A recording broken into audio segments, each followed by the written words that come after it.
Hallelujah, hallelujah, hallelujah, hallelujah. Hallelujah ಅಂದರೆ ಏನು ಅರ್ಥ ಗೊತ್ತಾ? ದೇವರಿಗೆ ಮಹಿಮೆ ಅಂತ.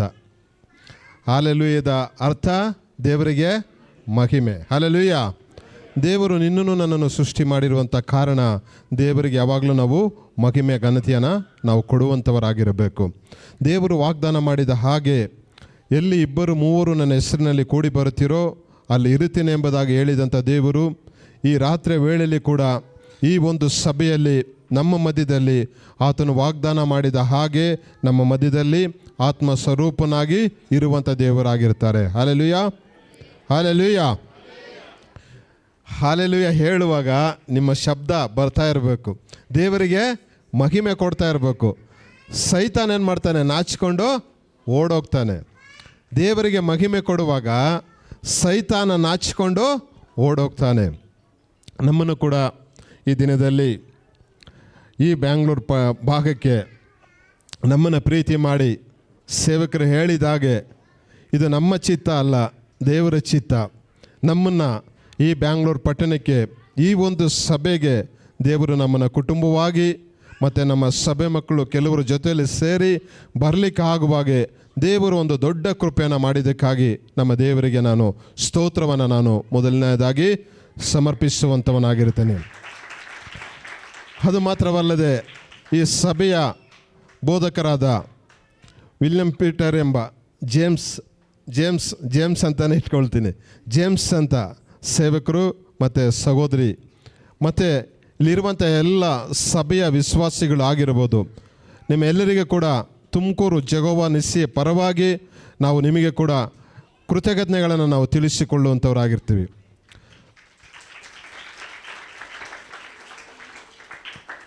ತುಮಕೂರು ಭಾಗದಲ್ಲಿ ಜೆಹೋವ ನಿಸ್ಸಿ ಸಭೆ ಎಂಬ ಸೇವೆಯಲ್ಲಿ ನಾವು ಕುಟುಂಬವಾಗಿ ದೇವರು ನಮ್ಮನ್ನು ಇಟ್ಟಿದ್ದಾರೆ. ಅದರಲ್ಲಿ ಹೇಳಬೇಕಾದ್ರೆ ತುಮಕೂರು ಸಭೆಯ ನಮ್ಮ ಹಿರಿಯ ಬೋಧಕರು ಕೂಡ ಮೋಹನ್ ಜೋಯಲ್ ಎಂಬುದಾಗಿ ನಮ್ಮ ಮಿಸ್ಸಸ್ ಅವರ ಅಣ್ಣ ಅವರು ಆಗಿರ್ತಾರೆ. ಅವರ ಜೊತೆಯಲ್ಲಿ ಸೇರಿ ನಾವೆಲ್ಲರೂ ಕೂಡ ಸೇವೆ ಮಾಡುವಾಗೆ ದೇವರು ಒಂದು ದೊಡ್ಡ ಕೃಪೆಯನ್ನು ತುಮಕೂರು ಭಾಗದಲ್ಲಿ ನಮ್ಮನ್ನು ಕೂಡ ಆರಿಸಿಕೊಂಡಿದ್ದಾರೆ. ಅದು ಮಾತ್ರವಲ್ಲದೆ ಈ ಬ್ಯಾಂಗ್ಳೂರು ಪಟ್ಟಣದಲ್ಲಿ ಕೂಡ ಈ ಒಂದು ಭಾಗದಲ್ಲಿ ದೇವರು ಈ ಒಂದು ಎಲೆಕ್ಟ್ರಾನಿಕ್ ಸಿಟಿಯ ಭಾಗದಲ್ಲಿ ಈ ಒಂದು ಸಭೆಯನ್ನು ಕೂಡ ದೇವರು ಆರಿಸಿಕೊಂಡಿರುವುದಕ್ಕಾಗಿ ದೇವರಿಗೆ ನಾನು ಸ್ತೋತ್ರವನ್ನು ಸಲ್ಲಿಸ್ತೀನಿ. ಹಲ್ಲೆಲೂಯ. ಈ ಸಭೆಯಲ್ಲಿ ಸ್ಥಾಪನೆ ಆಗಿರೋದು ಏನೋ ಒಂದು ಸೇವಕರ ಆಲೋಚನೆ ಆಗಿದ್ರೂ ಕೂಡ ದೇವರ ಚಿತ್ತ ಈ ಸಭೆ ಮೇಲೆ ಆಗಿರುವುದಕ್ಕಾಗಿ ನಾನು ದೇವರಿಗೆ ಸ್ತೋತ್ರವನ್ನು ನಾನು ಸಲ್ಲಿಸ್ತೇನೆ. ಹಲ್ಲೆಲೂಯ. ಸಂತೋಷವಾಗಿದ್ದೀರಾ? ಸಂತೋಷವಾಗಿದ್ದೀರಾ? Hallelujah, hallelujah, hallelujah. ಒಂದು ವಾಕ್ಯವನ್ನು ಓದಿಕೊಂಡು ಮುಂದಿನ ಭಾಗಕ್ಕೆ ನಾವು ಹೋಗೋಣ ಪ್ರಿಯರೇ. ಮತ್ತಾಯನ ಬರೆದ ಸುವಾರ್ತೆ 16ನೇ ಅಧ್ಯಾಯ ಅದರಲ್ಲಿ 18ನೇ ವಚನವನ್ನು ಓದಿಕೊಳ್ಳೋಣ. ಹಾಂ ಹಾಂ ಹಾಂ. ಹಲ್ಲೆಲೂಯ. ಎಲ್ಲರೂ ಕೂಡ ತಲೆಗಳನ್ನು ಭಾಗಿಸಿಕೊಳ್ಳೋಣ, ಪ್ರಾರ್ಥನೆ ಮಾಡಿಕೊಳ್ಳೋಣ ಒಂದು ನಿಮಿಷ. ಹಲ್ಲೆಲೂಯ. ಸ್ತೋತ್ರ ಕರ್ತನೆ, ಸ್ತೋತ್ರ ಸ್ವಾಮಿ. ನಮ್ಮನ್ನು ಬಹಳವಾಗಿ ಪ್ರೀತಿ ಮಾಡುವ ಪರಲೋಕದ ತಂದೆ ಅಪ್ಪ, ಈ ಒಳ್ಳೆಯ ಸಮಯಕ್ಕಾಗಿ ನಾವು ಸ್ತೋತ್ರವನ್ನು ನಾವು ಸಮರ್ಪಿಸ್ತಾ ಇದ್ದೀವಿ ಕರ್ತನೆ. ಅಪ್ಪ, ನೀವು ವಾಗ್ದಾನ ಮಾಡಿದ ಹಾಗೆ ಕರ್ತನೆ ಅಪ್ಪ, ನೀವು ನಮ್ಮ ಮಧ್ಯದಲ್ಲಿ ಆತ್ಮ ಸ್ವರೂಪನಾಗಿ ನೀವು ಬಂದಿದ್ದೀರಿ ಸ್ವಾಮಿ. ಅದು ಮಾತ್ರವಲ್ಲದೆ ಸಭೆಯ ಯಜಮಾನನೂ ನೀವಾಗಿದ್ದೀರಿ ಸ್ವಾಮಿ. ಸಭೆ ನಿಮ್ಮದಾಗಿದೆ ಕರ್ತನೆ. ಅದರಲ್ಲಿರುವಂಥ ನಾವೆಲ್ಲರೂ ಕೂಡ ನಿಮ್ಮ ಮಕ್ಕಳಾಗಿ ಕರ್ತನೆ ನಿಮ್ಮ ಪಾದ ಬಳಿಯಲ್ಲಿ ನಾವು ಬಂದಿದ್ದೀವಿ ಸ್ವಾಮಿ. ಕರ್ತನೆ, ಈ ವಾಕ್ಯದ ಮೂಲಕವಾಗಿ ಕರ್ತನೆ ಈ ಸಭೆಗೂ ನಮಗೂ ಕರ್ತನೆ ನಿನ್ನ ಆತ್ಮನ ಮೂಲಕವಾಗಿ ಕರ್ತನೆ ಅನೇಕ ವಿಷಯಗಳನ್ನು ಸ್ವಾಮಿ ಕರ್ತನೆ ನೀವು ಕರ್ತನೆ ಪ್ರಕಟ ಮಾಡಬೇಕಾಗಿ ನಾವು ಪ್ರಾರ್ಥಿಸ್ತೀವಪ್ಪ. ಬಂದಿರುವಂಥ ಎಲ್ಲ ನಿನ್ನ ಮಕ್ಕಳನ್ನು ನಿಮ್ಮ ಕರೆಗಳಲ್ಲಿ ಕೊಡುತ್ತೀವಿ ಸ್ವಾಮಿ. ಕರ್ತನೆ, ಬಂದಿರುವಂಥ ಮಕ್ಕಳು ಕರ್ತನೆ ಬಂದ ರೀತಿಯಲ್ಲಿ ಹೋಗಬಾರದು ಸ್ವಾಮಿ. ಈ ದಿನದಲ್ಲಿ ಕರ್ತನೆ ಒಂದು ವಿಶೇಷವಾದ ರೀತಿಯಲ್ಲಿ ಒಂದು ಕರ್ತನೆ ಆಶೀರ್ವಾದವನ್ನು ಹೊಂದಿಕೊಳ್ಳಬೇಕು. ಅದು ಮಾತ್ರವಲ್ಲದೆ ಅನೇಕ ವರ್ಷಗಳಿಂದ ಬಿಡುಗಡೆ ಆಗದಿರುವಂಥ ಕಾರ್ಯಗಳಿಗೆ ಬಿಡುಗಡೆ ಹೊಂದಿಕೊಳ್ಳಬೇಕು ಸ್ವಾಮಿ. ಬಂದಂಥ ಮಕ್ಕಳನ್ನು ಕರ್ತನೆ, ನೀವು ಬಂದಂಥ ರೀತಿಯಲ್ಲಿ ಕಳಿಸುವಂಥ ದೇವರಲ್ಲಪ್ಪ, ನೀವು ಆಶೀರ್ವಾದ ಮಾಡಿ ಕಳಿಸುವುದಕ್ಕಾಗಿ ಸ್ತೋತ್ರ ಮಾಡುತ್ತೀವಿ ಕರ್ತನೆ. ನಮ್ಮೆಲ್ಲರನ್ನು ಕೂಡ ತಗ್ಗಿಸಿ ಮತ್ತೆ ನಿಮ್ಮ ಕರಗಳಲ್ಲಿ ಕೊಡುತ್ತೀವಿ ಸ್ವಾಮಿ. ಅಪ್ಪ, ನೀವು ಮಾತನಾಡಿ ಸ್ವಾಮಿ, ನಾವು ಕೇಳಿಸಿಕೊಳ್ಳುತ್ತೀವಿ ಕರ್ತನೆ. ನೀವು ಮಾತನಾಡದೆ ಹೋದರೆ ಕರ್ತನೆ, ನಾವು ಸತ್ತವರಿಗೆ ಸಮ ಎಂಬುದಾಗಿ ಸತ್ಯಭೇದ ಹೇಳುತ್ತದೆ ಕರ್ತನೆ. ನೀವು ಮಾತನಾಡಿ ಅಪ್ಪ, ನಮ್ಮೆಲ್ಲರನ್ನು ಕೂಡ ಮತ್ತೆ ಮತ್ತೆ ತಗ್ಗಿಸಿ ನಿಮ್ಮ ಕರಗಳಲ್ಲಿ ಕೊಡುತ್ತೀವಿ. ನೀವು ಕರ್ತನೆ ಅಪ್ಪ, ನೀವು ಸ್ವಾಮಿ ನಡೆಸಿಕೊಡಬೇಕಾಗಿ ಎಲ್ಲ ಮಹಿಮೆ ಘನತೆ ನಿಮಗೆ ಸಲ್ಲಿಸ್ತೀವಿ. ಪ್ರಾರ್ಥನೆ ಕೇಳಿದ್ದಕ್ಕಾಗಿ ಸ್ತೋತ್ರ, ಯೇಸುವಿನ ನಾಮದಲ್ಲಿ ತಂದೆ, amen. Hallelujah, hallelujah, hallelujah, hallelujah. ನಾವು ಹಲ್ಲೆಲೂಯಾ ಹೇಳ್ತಾ ಇರುವಾಗ ದೇವರ ಮಹಿಮೆ ನಮ್ಮ ಮಧ್ಯದಲ್ಲಿ ಇಳಿತಾ ಇರುತ್ತದೆ. ಹಲ್ಲೆಲೂಯಾ. ಏಕೆಂದರೆ ಪರಲೋಕದಲ್ಲಿ ದೇವದೂತರುಗಳು ಈ ಪದನೇ ಬಳಸ್ತಾ ಇರೋದು. ಹಾಲೆಲೂಯ ಹಾಲೆಲೂಯ ಅಂಥೇಳಿ ದೇವರಿಗೆ ಮಹಿಮೆಯನ್ನು ಕೊಡುವಂಥ ಒಂದು ಕಾರ್ಯ ಎಲ್ಲಿ ನಡೀತಾ ಇದೆ? ಪರಲೋಕದಲ್ಲಿ ನಡೀತಾ ಇದೆ. ಹಾಲೆಲೂಯ. ಎಲ್ಲರೂ ಸ್ವಲ್ಪ ನೀವು ಈ ಕಡೆ ಗಮನಿಸಿ. ನಿಮ್ದು ಏನೇ ಚಿಂತೆಗಳಿದ್ದರೆ, ಏನೇ ಕಾರ್ಯಗಳು ಬಿಟ್ಟು ಬಂದಿರುವಂಥ ಕಾರ್ಯಗಳು ಇದ್ದರೆ ಅದನ್ನೆಲ್ಲ ಈಗ ನೆನೆಸಿಕೊಳ್ಬೇಡಿ. ದೇವರ ಸಮ್ಮುಖದಲ್ಲಿ ದೇವರ ಹಾಲಿದಲ್ಲಿ ಆಗಿರುವಾಗ ದೇವರ ವಾಕ್ಯ ಮಾತ್ರವಲ್ಲದೆ ದೇವರು ಹೇಳುವಂಥ ವಿಷಯಗಳನ್ನು ನಾವು ತಿಳಿದುಕೊಳ್ಳುವಾಗ ನಿಶ್ಚಯವಾಗಲೂ ದೇವರ ಆತ್ಮನು ನಮಗೆ ಕಾರ್ಯವನ್ನು ಮಾಡ್ತಾರೆ. ಹಲ್ಲೆಲೂಯ. ಎಷ್ಟು ಜನರಿಗೆ ತಮಿಳು ಗೊತ್ತಾಗುತ್ತೆ? ಸ್ತೋತ್ರ. ಮಿಕ್ಕಿದರಲ್ಲ ಕನ್ನಡ ಅಲ್ಲ? ಕನ್ನಡ. ಓಕೆ. ಹಲ್ಲೆಲೂಯ. ಪಾಸ್ಟರ್ ಹೇಳಿದಾಗೆ ದೇವರ ಚಿತ್ತ ಯಾರಾಗಿರುತ್ತಾರೋ ಅವರು ಮಾತ್ರ ನನ್ನ ಈ ಆಲಯಕ್ಕೆ ತರಬೇಕೆಂಬುದಾಗಿ ಅವರು ಒಂದು ಪ್ರಾರ್ಥನೆಯಲ್ಲಿ ಈ ರೀತಿಯ ಕಾರ್ಯಗಳನ್ನು ಇಟ್ಟು ಪ್ರಾರ್ಥನೆ ಮಾಡಿದರು. ಅದರ ಮೂಲಕವಾಗಿ ದೇವರು ಇವತ್ತು ನಮ್ಮನ್ನು ನಿಮ್ಮ ಹಾಲಕ್ಕೆ ಇವತ್ತು ಕರೆತಂದಿದ್ದಾರೆ. ಈ 4ನೇ ವರ್ಷದ ಈ ಸಭೆಯ ಒಂದು ಆನಿವರ್ಸರಿಯನ್ನು ನೀವೆಲ್ಲರೂ ಸಭೆ ಮಕ್ಕಳು ಈ ದಿನವನ್ನು ಸಂತೋಷವಾಗಿ ಆಚರಣೆ ಮಾಡುವಾಗೆ ದೇವರ ಕೃಪೆ ಈ ಸಭೆ ಮೇಲೆ ಇದ್ದಿದ್ದಕ್ಕಾಗಿ ಮತ್ತೆ ಕೂಡ ದೇವರಿಗೆ ಸ್ತೋತ್ರವನ್ನು ನಾವು ಸಲ್ಲಿಸ್ತೀವಿ. 4 ವರ್ಷ ಎಂಬುದಾಗಿ ಹೇಳುವಾಗ ಇನ್ನು ಈ ಸಭೆ ಏನಾಗಿದೆ?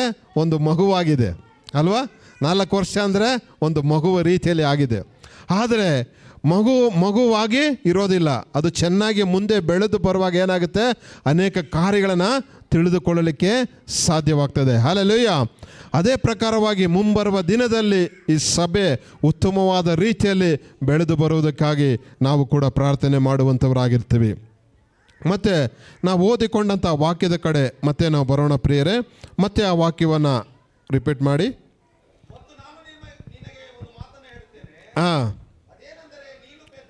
ಹಾಂ ಹಾಂ. Hallelujah, hallelujah.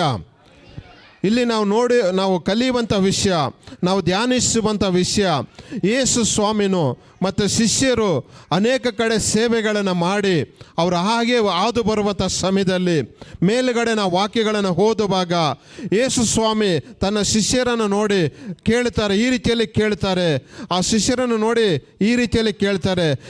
ಇಲ್ಲಿರುವಂಥ ಜನರು ಅನೇಕರು ನನ್ನನ್ನು ಒಬ್ಬೊಬ್ಬರು ಒಂದೊಂದು ರೀತಿಯಲ್ಲಿ ನನ್ನನ್ನು ನೋಡಿ ನನ್ನನ್ನು ಆ ರೀತಿಯಲ್ಲಿ ಕರೆಯುತ್ತಾರೆ.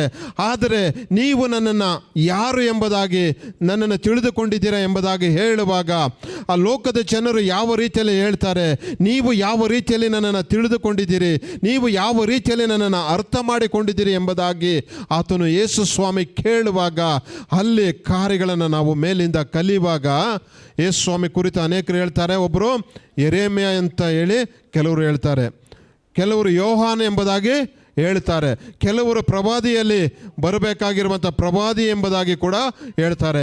ಆದರೆ ಪೇತ್ರನು ಹೇಳ್ತಾನೆ ಏನೆಂಬುದಾಗಿ ಹೇಳುವಾಗ, ಜೀವ ಸ್ವರೂಪನಾದ ದೇವರ ಮಗನು ನೀನೇ ಈ ಲೋಕದ ರಕ್ಷಕನು ಎಂಬುದಾಗಿ ಹೇಳುವಂಥ ವಿಷಯವನ್ನು ಅಲ್ಲಿ ಏನಾಗುತ್ತೆ ಅಂದರೆ ಒಂದು ದೊಡ್ಡ ಕಾರ್ಯವನ್ನು ದೇವರ ಆತ್ಮನ ಮೂಲಕವಾಗಿ ಪೇತ್ರನ ಹೃದಯದಲ್ಲಿ ಮಾತನಾಡಿರುವಂಥ ವಿಷಯವನ್ನು ನಾವು ತಿಳಿದುಕೊಳ್ಳಲಿಕ್ಕೆ ಸಾಧ್ಯ. ಹಲ್ಲೆಲೂಯಾ.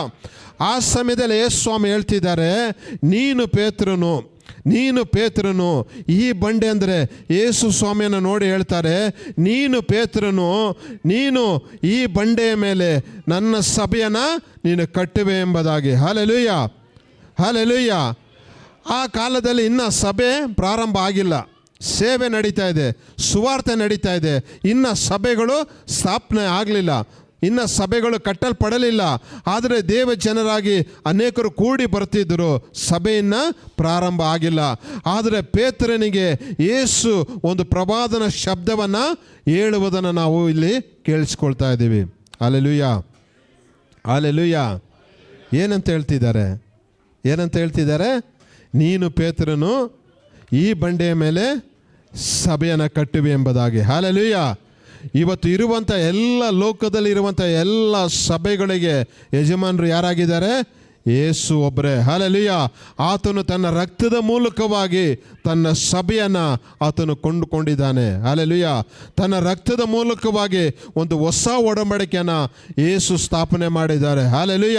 ಇವತ್ತು ನೀವು ನಾವು ಈ ರೀತಿಯಲ್ಲಿ ದೇವರನ್ನು ಆರಾಧನೆ ಮಾಡಲಿಕ್ಕೆ ಕಾರಣ ಯೇಸು ಸ್ವಾಮಿ ತನ್ನ ಶಿಲುಬೆಯಲ್ಲಿ ತನ್ನ ಪ್ರಾಣವನ್ನು ಕೊಟ್ಟಿದ್ದ ನಿಮಿತ್ತವಾಗಿ ಈ ಲೋಕದ ಎಲ್ಲ ಪಾಪಗಳನ್ನು ಆತನು ಕಲ್ವಾರಿ ಶಿಲುಬೆಯಲ್ಲಿ ಒತ್ತು ತೀರಿಸಿದಂಥ ದೇವರು ಯೇಸು ಕ್ರಿಸ್ತನು. Hallelujah, hallelujah, hallelujah.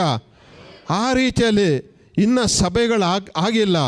ಆದರೆ ಯೇಸು ಸ್ವಾಮಿ ಇಲ್ಲಿ ಹೇಳ್ತಿದ್ದಾರೆ, ನೀನು ಪೇತ್ರನು, ಈ ಬಂಡೆ ಮೇಲೆ ನೀನೇನು ಮಾಡ್ತೀಯಾ? ಸಭೆಯನ್ನು ಕಟ್ಟುತ್ತೀಯ ಎಂಬುದಾಗಿ. Hallelujah, hallelujah. ಇನ್ನು ಸಭೆನೇ ಪ್ರಾರಂಭ ಆಗಿಲ್ಲ. ಆದರೆ ಯೇಸು ಏನು ಹೇಳ್ತಿದ್ದಾರೆ? ಒಂದು ಪ್ರವಾದನ ಶಬ್ದವನ್ನು ಹೇಳ್ತಿದ್ದಾರೆ ಅಲ್ವಾ? ಆದರೆ ಇವತ್ತು ನಾವು ಇಷ್ಟು ಜನ ಸೇರಿದ್ದೀವಿ, ಇದು ಒಂದು ಸಭೆಯಾಗಿದೆ. ಈ ಶಬ್ದ ಇವತ್ತು ರಾತ್ರಿ ವೇಳೆಯಲ್ಲಿ ಈ ಸಭೆಗೆ ಕೂಡ ಒಂದು ಕಾರಣವಾಗಿರ್ತದೆ. ಹಲ್ಲೆಲೂಯ. ದೇವರು ಒಂದು ಪ್ರವಾದನ ಶಬ್ದವಾಗಿ ಈ ವಾಕ್ಯದ ಮೂಲಕವಾಗಿ ನಮಗೆ ಕೂಡ ಆತನು ಅನೇಕ ವಿಷಯಗಳನ್ನು ಪ್ರಕಟಿಸುವಂಥ ದೇವರು ನಮ್ಮ ದೇವರಾಗಿರ್ತಾರೆ ಪ್ರಿಯರೇ. Hallelujah, hallelujah, hallelujah. ನೋಡಿ, ಇನ್ನು ಸಭೆನೇ ಪ್ರಾರಂಭ ಆಗಿಲ್ಲ ಅಲ್ವಾ? ಸಭೆನೇ ಪ್ರಾರಂಭ ಆಗಿಲ್ಲ. ಈ ಪೇತ್ರನು ಎಂಥ ವ್ಯಕ್ತಿ ಆಗಿದ್ದನು? ಸಾಮಾನ್ಯವಾಗಿ ಒಬ್ಬ ಮೀನು ಹಿಡಿಯುವಂಥ ವ್ಯಕ್ತಿ ಆಗಿದ್ದನು. ಏನಾಗಿದ್ದನು? ಮೀನು ಹಿಡಿಯುವಂಥ ವ್ಯಕ್ತಿ. ಇವತ್ತು ನೀವು ನಾವೆಲ್ಲ ಕೂಡ ಸಾಮಾನ್ಯವಾದ ವ್ಯಕ್ತಿಗಳೇ, ನಾವೇನು ದೊಡ್ಡ ವ್ಯಕ್ತಿಗಳಲ್ಲ. ಆದರೆ ದೇವರು ನಮ್ಮನ್ನು ಕರೆದಿದ್ದಾರೆ. ಮೊದಲನೇದಾಗಿ ವಿಶ್ವಾಸಿಗಳಾಗಿ ಮಾಡಿಕೊಂಡಿದ್ದಾರೆ. ಅನಂತರ ಸೇವೆಯ ಭಾರವನ್ನು ಕೊಡ್ತಾರೆ. ಅನಂತರ ಅನೇಕ ಜನರಿಗೆ ಸುವಾರ್ತೆ ಹೇಳುವಾಗೆ ಅನೇಕ ಕಾರ್ಯಗಳನ್ನು ಅವರಿಗೆ ತಿಳಿಸಿ ಪಾಪದಿಂದ ಬಿಡುಗಡೆಯನ್ನು ಹೊಂದಿಕೊಂಡು ದೇವರ ರಾಜ್ಯಕ್ಕೆ ಸೇರಬೇಕೆಂಬುದಾಗಿ ದೇವರ ಉದ್ದೇಶ. ಹಲ್ಲೆಲೂಯ. ಸಭೆ ಸ್ಥಾಪನೆ ಆಗಿಲ್ಲ. ಯೇಸು ಸ್ವಾಮಿ ಜೊತೆಯಲ್ಲಿ ಶಿಷ್ಯರಾಗಿದ್ದಾರೆ. ಈ ಪೇತ್ರನು ಮೀನು ಹಿಡಿಯುವಂಥ ವ್ಯಕ್ತಿ ಆಗಿದ್ದನು ಅಲ್ವಾ? ಯಾವುದೇ ವಿದ್ಯಾಭ್ಯಾಸ ಇಲ್ಲ ಎಂಬುದಾಗಿ ಸತ್ಯವೇದ ಹೇಳುತ್ತದೆ. ಪೇತ್ರನು ನೆನೆಸ್ಕೊಂಡಿರ್ಬೋದು, ಏನಪ್ಪ ಯೇಸು ಸ್ವಾಮಿ ಹಿಂಗೆ ಹೇಳ್ತಾ ಇದ್ದಾರಲ್ಲ, ಸಭೆಯನ್ನು ಕಟ್ಟುವೆ ಎಂಬುದಾಗಿ ಹೇಳ್ತಾರ ಇಲ್ಲ ಎಂಬುದಾಗಿ ಅವನ ಹೃದಯದಲ್ಲಿ ಅನೇಕ ಕಾರ್ಯಗಳು ಯೋಚನೆ ಬಂದಿರ್ಬೋದು. ಆದರೆ ದೇವರು ಮಾಡಿದಂಥ ಕಾರ್ಯ ಬಹಳ ದೊಡ್ಡದು. ಅವನ ಚರಿತ್ರವನ್ನು ನಾವು ಕಲಿಯುವಾಗ, ಪೇತ್ರನ ಚರಿತ್ರವನ್ನು ಕಲಿಯುವಾಗ ಸತ್ಯವೇದದಲ್ಲಿ 1 ಪೇತ್ರ 2 ಪೇತ್ರ ಪುಸ್ತಕ ಬರೆದಿದ್ದಾರೆ. ಅದು ಮಾತ್ರವಲ್ಲದೆ ಆ 12 ಶಿಷ್ಯರ ಮೂಲಕವಾಗಿ ಇವತ್ತು ಇಡೀ ಪ್ರಪಂಚದಲ್ಲಿ ಸಭೆಗಳು ಸ್ಥಾಪನೆ ಆಗಿದೆ. ಅವರು ಹೇಳುವಾಗ ಆ ಶಬ್ದದ ಅರ್ಥ ಪೇತ್ರ ಗೊತ್ತಾಗಲಿಲ್ಲ. ಕೇರಳ ಭಾಗದಲ್ಲಿ ಹೋದರೆ ಪೇತ್ರನ ಸಭೆನೇ ಮಾಡಿಬಿಟ್ಟಿದ್ದಾರೆ.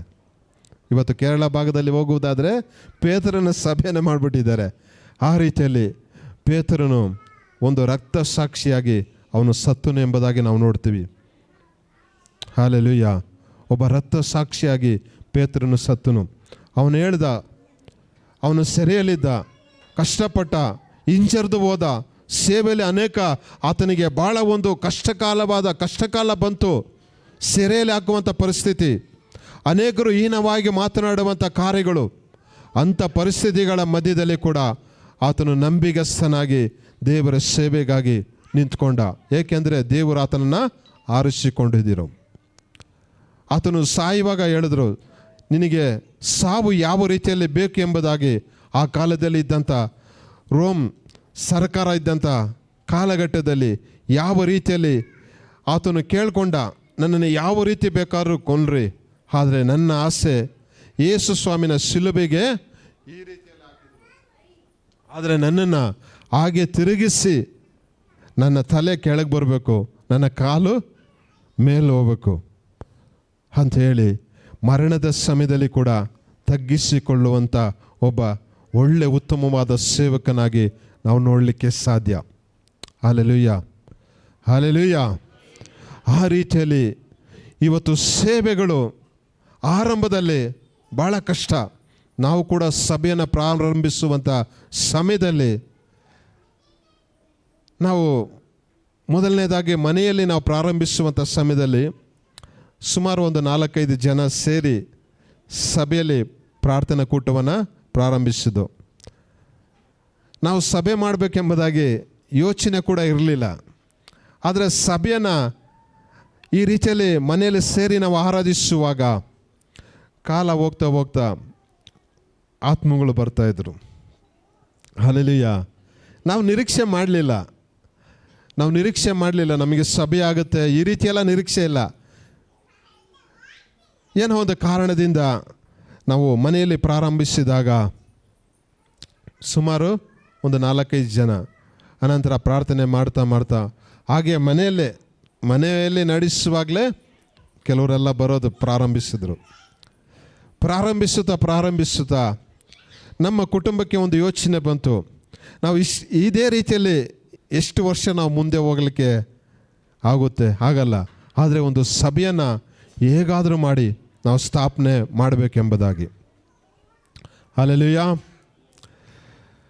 ಆ ರೀತಿಯಲ್ಲಿ ಅಂದ್ಕೊಂಡು ಪ್ರಾರ್ಥನೆಯಲ್ಲಿ ಆಗಿರುವಾಗ ದೇವರು ಒಂದು ಸಭೆಯನ್ನು ಹೇಗಾದರೂ ಪ್ರಾರಂಭಿಸಬೇಕೆಂಬುದಾಗಿ ನಾವು ಕುಟುಂಬವಾಗಿ ಪ್ರಾರ್ಥನೆಯಲ್ಲಿ ಆಗಿರುವಾಗ ನಾವು ಇಬ್ಬರು ಮಾತಾಡಿಕೊಳ್ಳುವಂಥ ಸಮಯದಲ್ಲಿ ನಮಗೆ ಒಂದು ಆಲೋಚನೆ ಬಂತು. ಹೇಗಾದರೂ ಒಂದು ಸಭೆಯನ್ನು, ಅದು ಎಲ್ಲಿರಬೇಕು?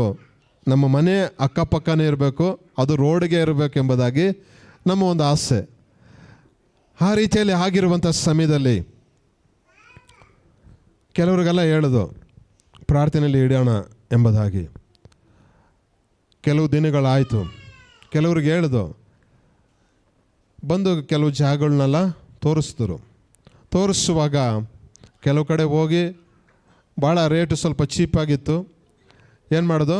ಟೋಕನ್ ಅಡ್ವಾನ್ಸ್ ಕೊಟ್ಟು. ಆದರೆ ಸಮಾಧಾನ ಇಲ್ಲ. ನಮ್ಮ ಮನೇಲಿ ಹೇಳಿದಾಗ ಇಲ್ಲ, ಅದು ಯಾಕೋ ಸರಿ ಇಲ್ಲ ಎಂಬುದಾಗಿ ಹೇಳಿದ್ರು. ಮತ್ತೆ ಕೂಡ ಇದಕ್ಕಿದ್ದಂಗೆ ನಾವು ಯಾವಾಗಲೂ ಮಾತಾಡ್ತೀವಲ್ವ, ಈ ರೀತಿ ಸಭೆ ಕಟ್ಟಬೇಕು, ಈ ರೀತಿ ಇದೆ, ಜಾಗ ನೋಡಿದ್ದೀವಿ, ಈ ರೀತಿ ಇದೆ ಎಂಬುದಾಗಿ ಹೇಳುವಾಗ ಇದ್ದಕ್ಕಿದ್ದಂಗೆ ಒಬ್ಬ ಸಹೋದರ ಬಂದರು. ಈ ರೀತಿ ಸೈಟ್ ಇದೆ, ರೋಡಿಗೆ ಪಕ್ಕದ್ದು, ಕಾರ್ನರ್ ಸೈಟ್ ಪಕ್ಕದಿದೆ, ಬನ್ನಿ, ಹೇಗಾದರೂ ಅವರು ಕೊಡೋ ಒಂದು ಅವಸರದಲ್ಲಿದ್ದಾರೆ, ಅವ್ರಿಗೆ ಹಣ ಅವಶ್ಯಕತೆ ಇದೆ ಎಂಬುದಾಗಿ. ಆ ರೀತಿಯಲ್ಲಿ ಹೇಳುವಾಗ ನಾವು ಹೋಗಿ ನೋಡ್ದೋ ಸೈಟ್ ಮಾತಾಡ್ಬಿಟ್ಟು ನಮಗೆ ಟೋಕನ್ ಕೊಡ್ಲಿಕ್ಕೆ ಕೂಡ ನನ್ನ ಹತ್ರ ಹಣ ಇರಲಿಲ್ಲ. ನನ್ನ ಜೊತೆಯಲ್ಲಿ ಬಂದಂಥ ಸ್ನೇಹಿತರು ಅವ್ರ ಹತ್ರ 5,000 ರೂಪಾಯಿನ ತೆಗೆದು ಅವರಿಗೆ ಸಾಲವಾಗಿ ತೆಗೆದು ಅವರಿಗೆ ಟೋಕನ್ ಕೊಟ್ಟು ಬಂದ್ಬಿಟ್ಟು, ಅದು ಆವಾಗ ಸುಮಾರು ಸ್ಕ್ವೇರ್ ಫೀಟ್ 1,000 ಇತ್ತು. 15 ಲಕ್ಷ. ಅದು ಮಾತ್ರವಲ್ಲದೆ 2 ಸೈಟ್ ತೊಗೊಬೇಕು. ಅದು 2 ಸೈಟ್ ತೊಗೊಂಡ್ರೆ ಮಾತ್ರ ಆ ಸೈಟು ಆ ರೇಟಿಗೆ ಕೊಡ್ತೀನಿ ಎಂಬುದಾಗಿ ಹೇಳಿದ್ರು. 2 ಸೈಟಿಂದ 30 ಲಕ್ಷ ಆಗುತ್ತೆ. ನನ್ನ ಹತ್ರ 3,000 ಕೂಡ ಇಲ್ಲ, ಟೋಕನ್ ಕೂಡ ಕೊಡಲಿಕ್ಕೆ ದುಡ್ಡಿಲ್ಲ. ಆದರೆ ಒಂದು ನಂಬಿಕೆ, ನನ್ನಲ್ಲಿ ನಂಬಿಕೆ, ಟೋಕನ್ ಕೊಟ್ಟಾಯಿತು. ಬಂದು ಪ್ರಾರ್ಥನೆಯಲ್ಲಿ ಇಟ್ಟು ಹಾಗೆ ಫುಲ್ ಟೈಮ್ ಮಿನಿಸ್ಟ್ರಿಯಲ್ಲಿ ಇರಲಿಲ್ಲ, ಬಿಸ್ನೆಸ್ ಮಾಡಿಕೊಂಡು ಸೇವೆ. ಯಾಕಂದರೆ ಯಾವ್ದಾರ ಒಂದು ಮಾರ್ಗ ನಮಗೆ ಬೇಕಲ್ಲ. ಆ ರೀತಿಯಲ್ಲಿ ಆಗಿರುವಾಗ ಪ್ರಾರ್ಥನೆಯಲ್ಲಿಟ್ಟು ನಮಗೆ ಕೂಡ ಒಂದು ಭಾಳ ಆ ಟೈಮಲ್ಲಿ ಭಾಳ ಒಂದು ಹಣದ ಸಮಸ್ಯೆ ಭಾಳ ಆಗಿತ್ತು. ಪ್ರಾರ್ಥನೆಯಲ್ಲಿಟ್ಟು ಕೆಲವು ದಿನಗಳ ನಂತರ ದೇವರು ಕೃಪೆ ಮಾಡಿದ್ರು. ಆ ಜಾಗವನ್ನು ತೆಗೆದು ನಾನು ತಗೊಳ್ಳುವಾಗ ಆ ಜಾಗ ರಿಜಿಸ್ಟರ್ ಆಗೋವರೆಗೂ ಕೂಡ ಇನ್ನೂ ನಾನು ಯಾರಿಗೆ ಹೇಳಲಿಲ್ಲ. ಸಭೆ ನಡೆಸುವಂಥ ನಮ್ಮ ಹಿರಿಯವರಿಗೆ ಕೂಡ ನಾನು ಇನ್ನೂ ಹೇಳಲಿಲ್ಲ. ತಗೊಂಡ ನಂತರ ನಾನು ಬಂದು ಇದ್ದಕ್ಕಿದ್ದಂಗೆ ಹೇಳಿದೆ, ಈ ರೀತಿಯಲ್ಲಿ ತಗೊಂಡಿದ್ದೀವಿ, ಒಂದು ಸೈಟನ್ನು ನಾವು ಈ ರೀತಿಯಲ್ಲಿ ಸಭೆಗಾಗಿ ನಾವು ದಾನ ಮಾಡ್ತಾಯಿದ್ದೀವಿ, ಬರ್ಕೊಡ್ತಾಯಿದ್ದೀವಿ ಅಂಥೇಳಿ. ಅವರೆಲ್ಲರಿಗೂ ಕೂಡ ಒಂದು ಆಶ್ಚರ್ಯ ಆಯಿತು. ಇದ್ದಕ್ಕಿದ್ದಂಗೆ ಬಂದು ಹೇಳಿದ ತಕ್ಷಣ. ಆದರೆ ನಮಗೆ ಮನಸ್ಸಿನಲ್ಲಿ ಭಾಳ ಒಂದು ಆಸೆ. ಏಕೆಂದರೆ ದೇವರು ಒಬ್ಬ ವ್ಯಕ್ತಿಯನ್ನು ಕರೆಯುವಾಗ, ದೇವರು ಒಬ್ಬ ವ್ಯಕ್ತಿಯನ್ನು ನೋಡಿ ನನ್ನ ಮಗ ನನ್ನ ಮಗಳು ಎಂಬುದಾಗಿ ದೇವರ ಒಂದು ದೃಷ್ಟಿಯಲ್ಲಿ ಆರಿಸ್ಕೊಂಬಿಟ್ರೆ ಅವರ ಮೂಲಕವಾಗಿ ಏನೋ ಒಂದು ದೊಡ್ಡ ಕಾರ್ಯವನ್ನು ಮಾಡ್ತಾರೆ. ಅರ್ಥ ಆಯ್ತೀರಾ? ಯೇಸು ಸ್ವಾಮಿಯವರು ಯಾರಾದರೂ ಒಬ್ಬರ ಮೇಲೆ ಕಣ್ಣಿಟ್ಟು, ಸಹೋದರಗಳಾಗಿರ್ಬೋದು, ಸಹೋದರಿಗಳಾಗಿರ್ಬೋದು, ಮಕ್ಕಳಾಗಿರ್ಬೋದು, ಯಾರ ಮೇಲಾದರೂ ಕಣ್ಣಿಟ್ಟು ಇವರೇ ನನಗೆ ಮುಖ್ಯವಾಗಿ ಬೇಕೆಂಬುದಾಗಿ ದೇವರು ಆರಿಸ್ಕೊಂಬಿಟ್ರೆ ಅವರ ಜೀವನದಲ್ಲಿ ದೊಡ್ಡ ಒಂದು ಆಶೀರ್ವಾದವನ್ನು ದೇವರು ಉಂಟು ಮಾಡ್ತಾರೆ. ಅವರ ಮೂಲಕವಾಗಿ ಸಭೆಗೆ ಆಶೀರ್ವಾದ, ಅವರ ಕುಟುಂಬಗಳಿಗೆ ಆಶೀರ್ವಾದ, ಅವರು ಇರುವಂಥ ಅಕ್ಕಪಕ್ಕದ ಮನೆಯವರಿಗೆ ಕೂಡ ಅವರ ಮೂಲಕವಾಗಿ ಆಶೀರ್ವಾದ ಉಂಟು ಮಾಡುವಂಥ ದೇವರು ನಮ್ಮ ದೇವರಾಗಿರ್ತಾರೆ. ಹಲ್ಲೆಲೂಯ. ವಾಕ್ಯ ಹೇಳ್ತದೆ, ಕರೆದಂಥ ದೇವರು ನಂಬಿಗಸ್ತನಾದ ದೇವರು. ಹಲ್ಲೆಲೂಯ. ಆ ನಂಬಿಗಸ್ತನಾದ ದೇವರು ನಮ್ಮನ್ನು ನಂಬಿಕೆಯಿಂದಲೇ ನಡೆಸುವಾಗ ಅನೇಕ ಕಾರ್ಯಗಳಲ್ಲಿ ನಾವು ಜಯ ಹೊಂದಿಕೊಳ್ಳಲಿಕ್ಕೆ ಸಾಧ್ಯ. ಆ ರೀತಿಯಲ್ಲಿ ದೇವರು ನಮಗೆ ಆಲೋಚನೆಯನ್ನು ಕೊಟ್ಟು ಆ ಒಂದು ಸಭೆಯನ್ನು, ಆ ಒಂದು ಜಾಗವನ್ನು ತೆಗೆದುಕೊಂಡು ಅನಂತರ ನಮಗೆ ಮನಸ್ಸಿನಲ್ಲಿ ಬಂತು ಸಭೆಯನ್ನು ನಾವು ಪ್ರಾರಂಭಿಸಬೇಕು, ಕಟ್ಟಕ್ಕೆ ನಾವು ಪ್ರಾರಂಭಿಸ್ಬಿಡೋಣ ಎಂಬುದಾಗಿ. ಸಭೆಯ ಫಂಡಲ್ಲಿ ಎಷ್ಟಿದೆ ಗೊತ್ತಾ? ಒಂದು 12-13 ಸಾವಿರ ಇದೆ ಅಷ್ಟೆ. ಎಷ್ಟಿದೆ? 12-13 ಸಾವಿರ ಇದೆ. ಸಭೆಯ ಪ್ಲಾನು 30 ಲಕ್ಷ. ಎಷ್ಟಿದೆ? 30 ಲಕ್ಷ. ನಾನು ಹೇಳೋದು ಈಗಲ್ಲ, ಸುಮಾರು 12 ವರ್ಷ, 2010ರಲ್ಲಿ ನಾನು ಹೇಳ್ತಾರೆ ಸ್ಟೋರಿ. ಈಗಾದರೆ ಇನ್ನೂ ಜಾಸ್ತಿ ಆಗುತ್ತೆ, ಎಲ್ಲ ಡಬಲ್ಲು ಟ್ರಿಬಲ್ಲು ಆಗುತ್ತೆ. ಅಷ್ಟೊಂದು ಆಸೆ ನಮಗೆ. ಏನು ಇಲ್ಲದರೂ ಕೂಡ ದೇವರಿಗಾಗಿ ಏನಾದರೂ ಮಾಡಬೇಕೆಂಬುದಾಗಿ ಒಂದು ಆಸೆ ಇರುತ್ತಲ್ಲ ಅಲ್ವಾ? ಎಂಥವ್ರಿಗೆ, ಈಗ ನೀವು ಈ ಸಭೆಗೆ ಬರ್ತೀರಾ, ನಮ್ಮಲ್ಲಿ ಏನು ಆಗದೆ, ನಮ್ಮ ಕೈನಲ್ಲಿ ಏನು ಕೊಡಲಿಕ್ಕೆ ಆಗದೆ ಹೋದರೂ ಕೂಡ ಅಟ್ಲೀಸ್ಟ್ ಏನು ಮಾಡ್ತೀವಿ, ಒಂದು ಪ್ರಾರ್ಥನೆ ಆದರೂ ನಾವು ಮಾಡ್ತೀವಿ ಅಲ್ವಾ? ಪ್ರಾರ್ಥನೆ ಆದರೂ ನಾವು ಮಾಡ್ತೀವಿ. ಇಲ್ಲದ್ರೆ ನಮ್ಮ ಕೈನಲ್ಲಿ ಆಗುವಂಥ ಸಹಾಯವನ್ನು ನಾವೇನು ಮಾಡ್ತೀವಿ? ಸಭೆಗೆ ಮಾಡ್ತೀವಿ. ಸಭೆಗೆ ನಾವೇನಾದರೂ ಮಾಡುವಾಗ ನಮ್ಮ ಜೀವಿತ ಏನಾಗಿರುತ್ತೆ? ಒಂದು ಆಶೀರ್ವಾದ ಆಗುತ್ತೆ. ಆಶೀರ್ವಾದಕ್ಕೆ ನಾವು ಪಾತ್ರರಾಗ್ತೀವಿ. Hallelujah, hallelujah, hallelujah. ಆ ರೀತಿಯಲ್ಲಿ ನಮ್ಮನ್ನೇ ನಾವು ಸಮರ್ಪಣೆ ಮಾಡಿ, ನಮ್ಮನ್ನೇ ನಾವು ಏನು ಮಾಡಬೇಕು? ಸಮರ್ಪಣೆ ಮಾಡಿ ದೇವರ ಸಮ್ಮುಖದಲ್ಲಿ, ದೇವರ ರಾಜ್ಯಕ್ಕಾಗಿ, ಆತನ ನೀತಿಗಾಗಿ ನಾವು ಏನಾದರೂ ಕಾರ್ಯಗಳನ್ನು ಮಾಡುವಾಗ ದೇವರು ನಮ್ಮ ಮೂಲಕವಾಗಿ ನಾವು ಮಾಡುವಂಥ ಕೆಲಸ ಕಾರ್ಯಗಳಾಗಿರ್ಬೋದು, ವ್ಯಾಪಾರ ಕಾರ್ಯಗಳಾಗಿರ್ಬೋದು, ಯಾವುದೇ ಕಾರ್ಯಗಳಾದರೂ ಕೂಡ ಅದು ಏನಾಗುತ್ತೆ? ಆಶೀರ್ವಾದಕ್ಕೆ ಪಾತ್ರರಾಗುತ್ತೆ. ಹಲ್ಲೆಲೂಯ. ಆಶೀರ್ವಾದ ಮಾಡುವಂಥ ದೇವರು. ಅಬ್ರಾಮನ ಕರೆದ್ರು, ದೇವರು ಅಬ್ರಾಮನ ಕರೆದು, ಅವನು ಕೂಡ ಒಬ್ಬ ಅನ್ಯನಾಗಿದ್ದ. ಅಬ್ರಾಮನು ಅನ್ಯನಾಗಿದ್ದ, ವಿಗ್ರಹಗಳನ್ನು ಮಾಡಿ ಮಾರುವಂಥ ಒಂದು ಕುಟುಂಬದ ಹಿನ್ನೆಲೆಯಲ್ಲಿ ಸೇರಿದಂಥ ಅಬ್ರಾಮನನ್ನು ದೇವರು ಕರೆದರು.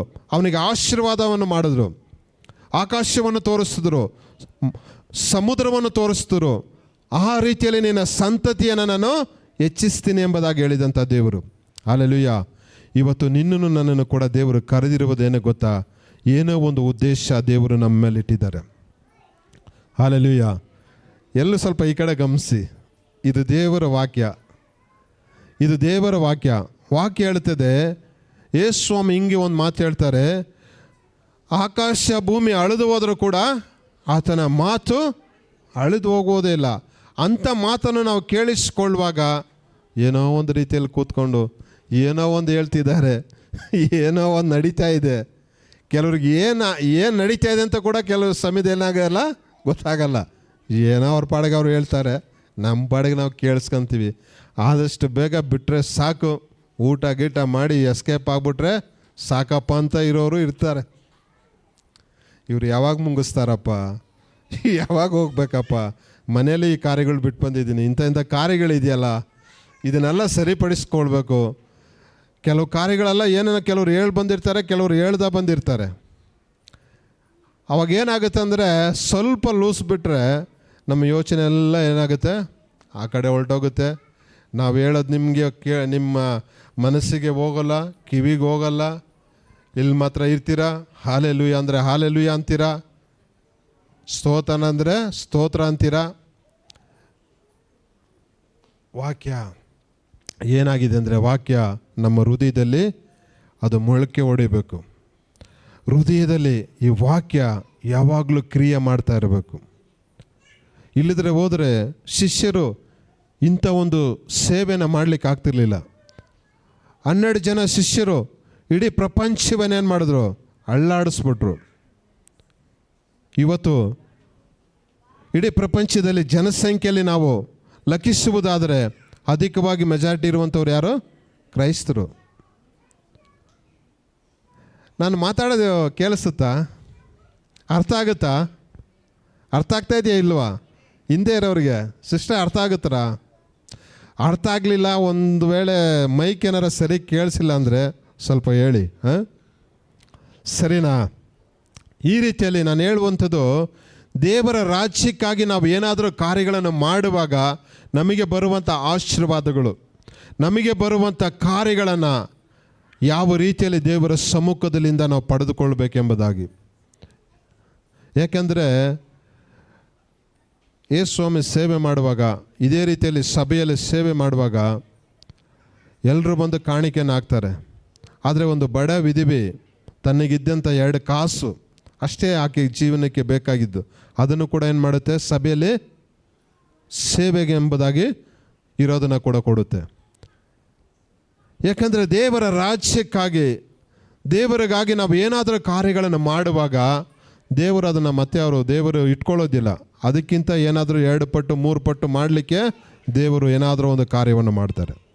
ಹಲ್ಲೆಲೂಯಾ. ಆ ರೀತಿ ಕಾರ್ಯಗಳು ದೇವರು ನಮ್ಮ ಮೂಲಕವಾಗಿ ಮಾಡಿದರು. ಸಾಕ್ಷಿ ಹೇಳ್ತಾ ಹೋದರೆ ಸಮಯ ಮುಂದೆ ಹೋಗ್ತಾ ಇರುತ್ತೆ. ಅದರಲ್ಲಿ ಹಾಗೆ ಕೂಡ ನನ್ನ ಅನುಭವದ ಸಾಕ್ಷ್ಯನ ಹಂಚ್ಕೊಂಡು, ವಾಕ್ಯವನ್ನು ಹಂಚ್ಕೊಂಡು ಎಲ್ಲರೂ ಕೂಡ ಇನ್ನೂ ಸ್ವಲ್ಪ ಹೊತ್ತು ದೇವರ ಸಮ್ಮುಖದಲ್ಲಿ ಆಗಿರೋಣ. ಓಕೆನಾ? ಓಕೆನಾ? ಸಂತೋಷರವರು ಎಲ್ಲರೂ ಜೋರಾಗಿ ಒಂದು ಹಲ್ಲೆಲೂಯಾ ಹೇಳ್ತೀರಾ? ಚೆನ್ನಾಗಿಲ್ಲ, ಇನ್ನೂ ಸ್ವಲ್ಪ ಚೆನ್ನಾಗಿ ಹೇಳ್ಬೇಕು. ಇದು ಸುಮಾರಾಗೈತೆ, ಇನ್ನೊಂದು ಸ್ವಲ್ಪ, ಇನ್ನೊಂದು ಸ್ವಲ್ಪ. ಹಾಂ, ಇದು ಪರವಾಗಿಲ್ಲ. ಮೊನ್ನೆ ತುಮಕೂರು ಜೈಲು ಸೆಂಟರ್ ಸುಮಾರು ಒಂದು 480 ಜನ ಕೈದಿಗಳಿದ್ದಾರೆ. ಎಲ್ಲ ಅಲ್ಲಿ ಕೈದಿಗಳಂದ್ರೆ ಹೆಂಗಿರ್ತಾರೆ ಹೇಳಿ? ಅವರು ಕೈದಿಗಳು ಹೆಂಗಿರ್ತಾರೆ? ಮಾತಾಡಿ. ಕೈದಿಗಳಂದ್ರೆ ಹೆಂಗಿರ್ತಾರೆ? ಜೈಲಲ್ಲಿರೋರು ಹೆಂಗಿರ್ತಾರೆ? ತಪ್ಪು ಮಾಡಿರ್ತಾರಲ್ವಾ? ಕೊಲೆ ಮಾಡಿರ್ತಾರೆ, ಕದ್ದಿರ್ತಾರೆ, ಎಂತೆಂಥ ಕೇಸ್ಗಳು ಅಲ್ವಾ? ಕೇಸ್ ಆಗಿರುತ್ತೆ, ತಪ್ಪು ಮಾಡಿರ್ತಾರೆ, ಅವ್ರನ್ನ ಎಲ್ಲೇ ಇಕ್ಕಿರ್ತಾರೆ? ಸೆರೆಯಲ್ಲಿ, ಜೈಲಲ್ಲಿ ಇಕ್ಕಿರ್ತಾರೆ. ಅದು ನಾವು ಒಂದು ಟೀಮ್ ಆಗಿ ನಮ್ಮನ್ನು ಕೂಡ ಅವಾಗವಾಗ ಸೇವೆಗೆ ಅಲ್ಲಿ ಕರೆಯುವಾಗ ನಾವು ಹೋಗಿರುವಂಥ ಸಮಯದಲ್ಲಿ ಕೈದಿಗಳು ಎಲ್ಲರೂ ಕೂಡ ಬಂದರು, ಕೂತ್ಕೊಂಡು ಅಲ್ಲಿರುವಂಥ ಇನ್ಚಾರ್ಜ್ ಮುಖ್ಯ ಇನ್ಸ್ಪೆಕ್ಟ್ರ್ ಬಂದು ನಮಗೆ ಪರಿಚಯ ಮಾಡಿ, ನೋಡಪ್ಪ ಈ ರೀತಿಯಲ್ಲಿ ಬಂದಿದ್ದಾರೆ ಸೇವೆ ಮಾಡೋಕ್ಕೆ, ಒಳ್ಳೆಯದನ್ನು ಹೇಳ್ಕೊಡ್ತಾರೆ, ಕಲ್ತ್ಕೊಳ್ಳಿ ಎಂಬುದಾಗೆಲ್ಲ ಹೇಳಿದ್ರು. ಎಲ್ಲ ಹೇಳಿ ಹೋದರು.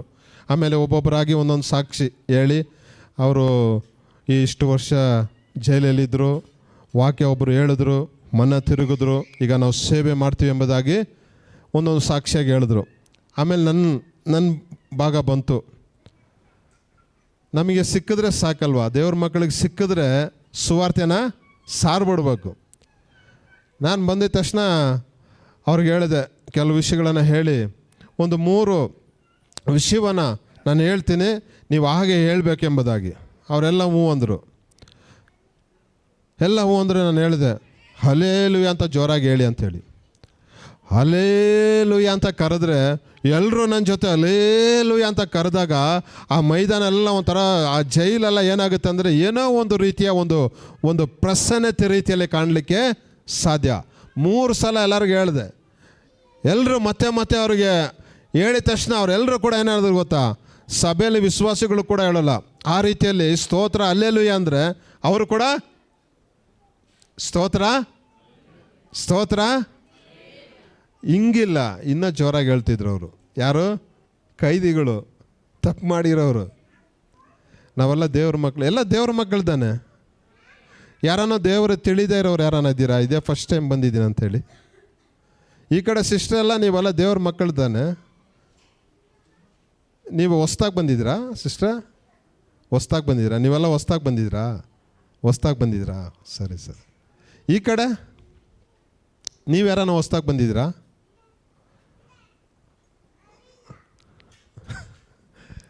ಹಾಲೆಲೂಯ. ನೀವು ಹಾಲೆಲೂಯ ಹೇಳಿದ್ರೆ ಸಾಕು, ನಿಮಗೆ ಬಿಡುಗಡೆ ಸಿಗುತ್ತೆ. ಹಾಲೆಲೂಯ ನೀವು ಹೇಳಿದ್ರೆ ನಿಮಗೆ ಬಿಡುಗಡೆ ಸಿಗುತ್ತೆ. ಏಕೆಂದರೆ ಪೌಲ ಶೀಲ ಎಂಬವರು ಸೇವೆ ಮಾಡುವಾಗ ಅವ್ರನ್ನ ಸೆರೆಯಲ್ಲಿ ಹಾಕಿದ್ರು. ಒಳ್ಳೆ ಸೇವೆ ಮಾಡ್ತಾಯಿದ್ರು, ಸಮಾಜಕ್ಕೆ ಒಳ್ಳೆ ಕಾರ್ಯವನ್ನು ಹೇಳ್ಕೊಡ್ತಾಯಿದ್ರು. ಹೇಳ್ಕೊಡುವಂಥ ಸಮಯದಲ್ಲಿ ಅವ್ರನ್ನ ಸೆರೆಯಲ್ಲಿ ಹಾಕಿದ್ರು. ಸೆರೆಯಲ್ಲಿ ಹಾಕಿದ್ರೆ ಏನು ಮಾಡ್ತೀವಿ? ಈ ಕಾಲದಲ್ಲಿ ಸೆರೆಯಲ್ಲಿ ಯಾರಾನು ಸೇವೆ ಮಾಡೋರು ಹಾಕ್ಬಿಟ್ರೆ ಆವಾಗಲೇ ಯೂಟ್ಯೂಬ್ ನ್ಯೂಸ್ ಎಲ್ಲ ಬಂದ್ಬಿಡುತ್ತೆ. ಮತಾಂತರ ಮಾಡಿದ್ರು, ಇವ್ರನ್ನ ಜೈಲಲ್ಲಿ ಹಾಕಿದ್ದಾರೆ ಅಂಥೇಳಿ. ಆದರೆ ಆ ಕಾಲದಲ್ಲಿ ಆ ಥರ ಇರಲಿಲ್ಲ. ಸೇವೆ ಮಾಡೋರನ್ನ ಸೆರೆಯಲ್ಲಿ ಹಾಕಿ ಎಲ್ಲ ಸರ್ಪಣಿಗಳಿಂದ ಕಟ್ಬಿಟ್ರು, ಬಂಧನದಲ್ಲಿ ಇಟ್ಟರು. ಅವ್ರೇನು ಮಾಡಿದ್ರು? ಜಾಲಿಯಾಗಿದ್ದಾರೆ, ನೀನೇನು ಸರ್ಪಣಿ ತಾನೇ ಕಟ್ಟಿದ್ಯಾ, ಇರಲಿ ಅಂಥೇಳಿ. ಆದರೆ ಮಧ್ಯರಾತ್ರಿದಲ್ಲಿ ಎದ್ದು ಏನು ಮಾಡಿದ್ರಂತೆ ಅವರು? ದೇವರಿಗೆ ಸ್ತುತಿ ಮಹಿಮೆಯನ್ನು ಸಲ್ಲಿಸ್ತಾಯಿದ್ರು. ಹಾಲೆಲೂಯ. ಸ್ತುತಿ ಮಹಿಮೆಯನ್ನು ಸಲ್ಲಿಸುವಾಗ ಅವರಿಗೆ ಕಟ್ಟಲ್ಪಟ್ಟಂಥ ಎಲ್ಲ ಸರ್ಪಣಿಗಳು ತಾನಾಗಿ ಏನಾಯ್ತಂತೆ? ಕಳಚಿ ಬಿತ್ತಂತೆ. ಹಾಲೆಲೂಯ. ಅದಕ್ಕೆ ದೇವರಿಗೆ ಮಹಿಮೆಯನ್ನು ಕೊಡ್ರಿ ಅಂತ ಹೇಳೋದು. ನೀವು ಹೊಸ್ದಾಗಿ ಬಂದಿರೋರು ಕೂಡ ಸರಿ, ಅಲ್ಲೇಲೂಯ ನೀವು ಹೇಳಿದ್ರೆ ಸಾಕು, ದೇವರು ನಿಮಗೆ ಏನಾದರೂ ಒಂದು ಕಾರ್ಯನ ಮಾಡ್ತಾರೆ. ಏನಾದರೂ ಒಂದು ಸಮಸ್ಯೆಗಳಿಗೆ ಬಿಡುಗಡೆ ಕೊಡ್ತಾರೆ, ವ್ಯಾಧಿಗಳಿಗೆ ಬಿಡುಗಡೆ ಕೊಡ್ತಾರೆ. ಒಂದು ವೇಳೆ ನಿಮ್ಮ ಕುಟುಂಬದಲ್ಲಿ ಸಮಾಧಾನವನ್ನು ಕೊಡ್ತಾರೆ. ಹಲ್ಲೆಲೂಯ ಅನ್ನೋ ಪದಕ್ಕೆ ಅಷ್ಟು ಒಂದು ಮಹತ್ ಕಾರ್ಯಗಳಿರ್ತದೆ. Hallelujah, hallelujah. ನಾವು ನನ್ನ ದೇವರು ಕಂಡುಕೊಳ್ಳದೆ ಮುಂಚೆ ನನ್ನ ಹೆಸರು ಬಂದು ಮುರುಗನ್ ಅಂತೇಳಿ. ಮುರುಗನ್ ಅಂದರೆ ತಮಿಳ್ನಾಡಲ್ಲಿ ಫೇಮಸ್. ಯಾಕಂದರೆ ಮುರುಗನ್ ಅಂದರೆ ಸುಂದರ ಅಂತ. ಆ ದೇವರ ಹೆಸರಿಟ್ಟರೆ ಮಕ್ಕಳು ಆ ರೀತಿಯಲ್ಲಿ ಸುಂದರವಾಗಿರ್ತಾರೆ, ಚೆನ್ನಾಗಿರ್ತಾರೆ ಅಂಥೇಳಿ. ಆದರೆ ಆ ಕಾಲದ ತಂದೆ ತಾಯಿಗಳಿಗೆ ಗೊತ್ತಿಲ್ಲ, ಮುರುಗನ್ ಅಂತ ಹೆಸರಿಟ್ಟರೆ ಅವರಿಬ್ಬರು ಮದುವೆ ಆಗ್ತಾರೆ ಅಂಥೇಳಿ. ತಮಿಳ್ನಾಡಲ್ಲಿ ಮುರುಗನ್ ಅಂದರೆ ಫೇಮಸ್ಸು. ಅದಕ್ಕೆ ನನ್ನನ್ನು ಕೂಡ ಏನು ಮಾಡೋರು, ವರ್ಷ ಕರ್ಕೊಂಡೋಗೋರು. ಆ ರೀತಿಯಲ್ಲಿ ಹಿಂದೂ ಫ್ಯಾಮಿಲಿಯಲ್ಲಿ ಇದ್ದಂಥ ವ್ಯಕ್ತಿ. ನಮ್ಮ ಅಮ್ಮ ಹೆಸರು ಲಕ್ಷ್ಮಿ, ಅಪ್ಪ ಹೆಸರು ಆರ್ಮುಗಂ, ಅಣ್ಣ ಹೆಸರು ಕಂದಸ್ವಾಮಿ, ಇನ್ನೊಂದು ಅಣ್ಣ ಹೆಸರು ಕುಂಬ್ರೇಶ್, ನನ್ನ ಹೆಸರು ಮುರುಘ, ನಮ್ಮ ತಮ್ಮನ ಹೆಸರು ಶಿವ, ಇನ್ನೊಬ್ಬ ತಮ್ಮನ ಹೆಸರು ಶಂಕರ. ಎಲ್ಲ ದೇವ್ರ ಹೆಸರು ಇಟ್ಟರು. ಏನಕ್ಕಂದರೆ ತಂದೆ ತಾಯಿಗಳಿಗೆ ಮಕ್ಕಳು ಒಳ್ಳೆ ರೀತಿಯಲ್ಲಿ ಬರೋದಕ್ಕೆ ಅಲ್ವಾ ಎಲ್ಲ ಹೆಸರು ಇಡೋದು. ಹಿಂದೂ ಸಂಪ್ರದಾಯ ಪ್ರಕಾರವಾಗಿ ಈ ರೀತಿಯ ಹೆಸರುಗಳಿಟ್ಟರೆ ಹೇಗಾದರೂ ನಮ್ಮ ಮಗ ಚೆನ್ನಾಗೇ ಇರ್ತಾನೆ, ಚೆನ್ನಾಗಿ ಬರ್ತಾನೆ ಎಂಬುದಾಗಿ. ಆದರೆ ಆ ರೀತಿಯ ನಮಗೆ ಹೆಸರು, ಆ ಹೆಸರಿಗೂ ನಮಗೂ ನಾವು ಬಾಳ್ತಾ ಇರೋ ಬಾಳಿಗೂ ಸಂಬಂಧನೇ ಇಲ್ಲ. ಆ ರೀತಿಯ ಒಂದು ಜೀವಿತ. ಆ ರೀತಿಯಲ್ಲಿ ಇದ್ದಾಗ ಇಲ್ಲೇ ನಮ್ಮದು ಕೃಷ್ಣಗಿರಿ ಪಕ್ಕ ಕಾವೇರಿಪಟ್ಟಣಂ ಎಂಬುದಾಗಿ ನಮ್ಮೂರು. ಅಮ್ಮ ಊರು ಕಾವೇರಿಪಟ್ಟಣಂ, ಅಪ್ಪ ಊರು ಸೇಲಮ್ಮು. ನಮ್ಮ ಫ್ಯಾಮಿಲಿ ಹಿನ್ನೆಲೆ ಗೌಂಡರ್ ಅಂತ ಹೇಳ್ತಾರೆ. ಗೌಂಡರ್ ವಂಶದಿಂದ ಬಂದಂಥವರು. ಭಾಳ ಹಿಂದೂಗಳ ಭಕ್ತಿ ಉಳ್ಳುವಂಥವರು. ತಾಯಿ ಭಾಳ ಎಲ್ಲಿ ಗುಡಿಗಳಿದ್ರೆ ಅಲ್ಲಿ ಹೋಗುವಂಥ ಒಂದು ರೀತಿಯ ಕಾರ್ಯ ಅವರಲ್ಲಿತ್ತು. ಆ ರೀತಿಯಲ್ಲಿ ಇದ್ದಾಗ ತಮಿಳ್ನಾಡಲ್ಲಿ 1976ರಲ್ಲಿ ಬರಗಾಲ ಬಂತು. 77ರಲ್ಲಿ ತಮಿಳ್ನಾಡನ್ನು ಬಿಟ್ಟು ಬ್ಯಾಂಗ್ಳೂರಿಗೆ ಬಂದು, ಬ್ಯಾಂಗ್ಳೂರಿಂದ ಮತ್ತೆ ಮೈಸೂರು ಹೋಗಿ, ಮೈಸೂರಿಂದ ತುಮಕೂರಿಗೆ ಬಂದು, ತುಮಕೂರಲ್ಲಿ 1977ರಲ್ಲಿ ನಾವು ಈ ರೀತಿಯ ಮಕ್ಕಳಾಗಿದ್ದು. ಭಾಳ ಕಷ್ಟ ಆ ಕಾಲದಲ್ಲೆಲ್ಲ, ಭಾಳ ಕಷ್ಟ. ಊಟಕ್ಕೆ ಕೂಡ ಕಷ್ಟ. ಗಂಜಿ ಸಿಕ್ಕಿದ್ರೆ ಸಾಕು, ಆ ಅನ್ನ ಬಸಿಯುವಂಥ ಗಂಜಿ ಇದ್ದರೆ ಸಾಕು, ಅಂಥ ಒಂದು ಪರಿಸ್ಥಿತಿ, ಅಂಥ ಒಂದು ಕಷ್ಟ. ಅಪ್ಪ ಬಂದು ಕುಡಿಯುವಂಥ ಒಂದು ಚಟಕ್ಕೆ ಒಳಗಾಗಿದ್ರು. ಅವರಿಗೆ ದುಡಿಯುವಂಥದ್ದೆಲ್ಲ ಕುಡಿಬೇಕು, ಅವರಿಗೆ ಕುಡಿಯೋದೇ ಅವ್ರದ್ದು ಒಂದು ಜೀವನ.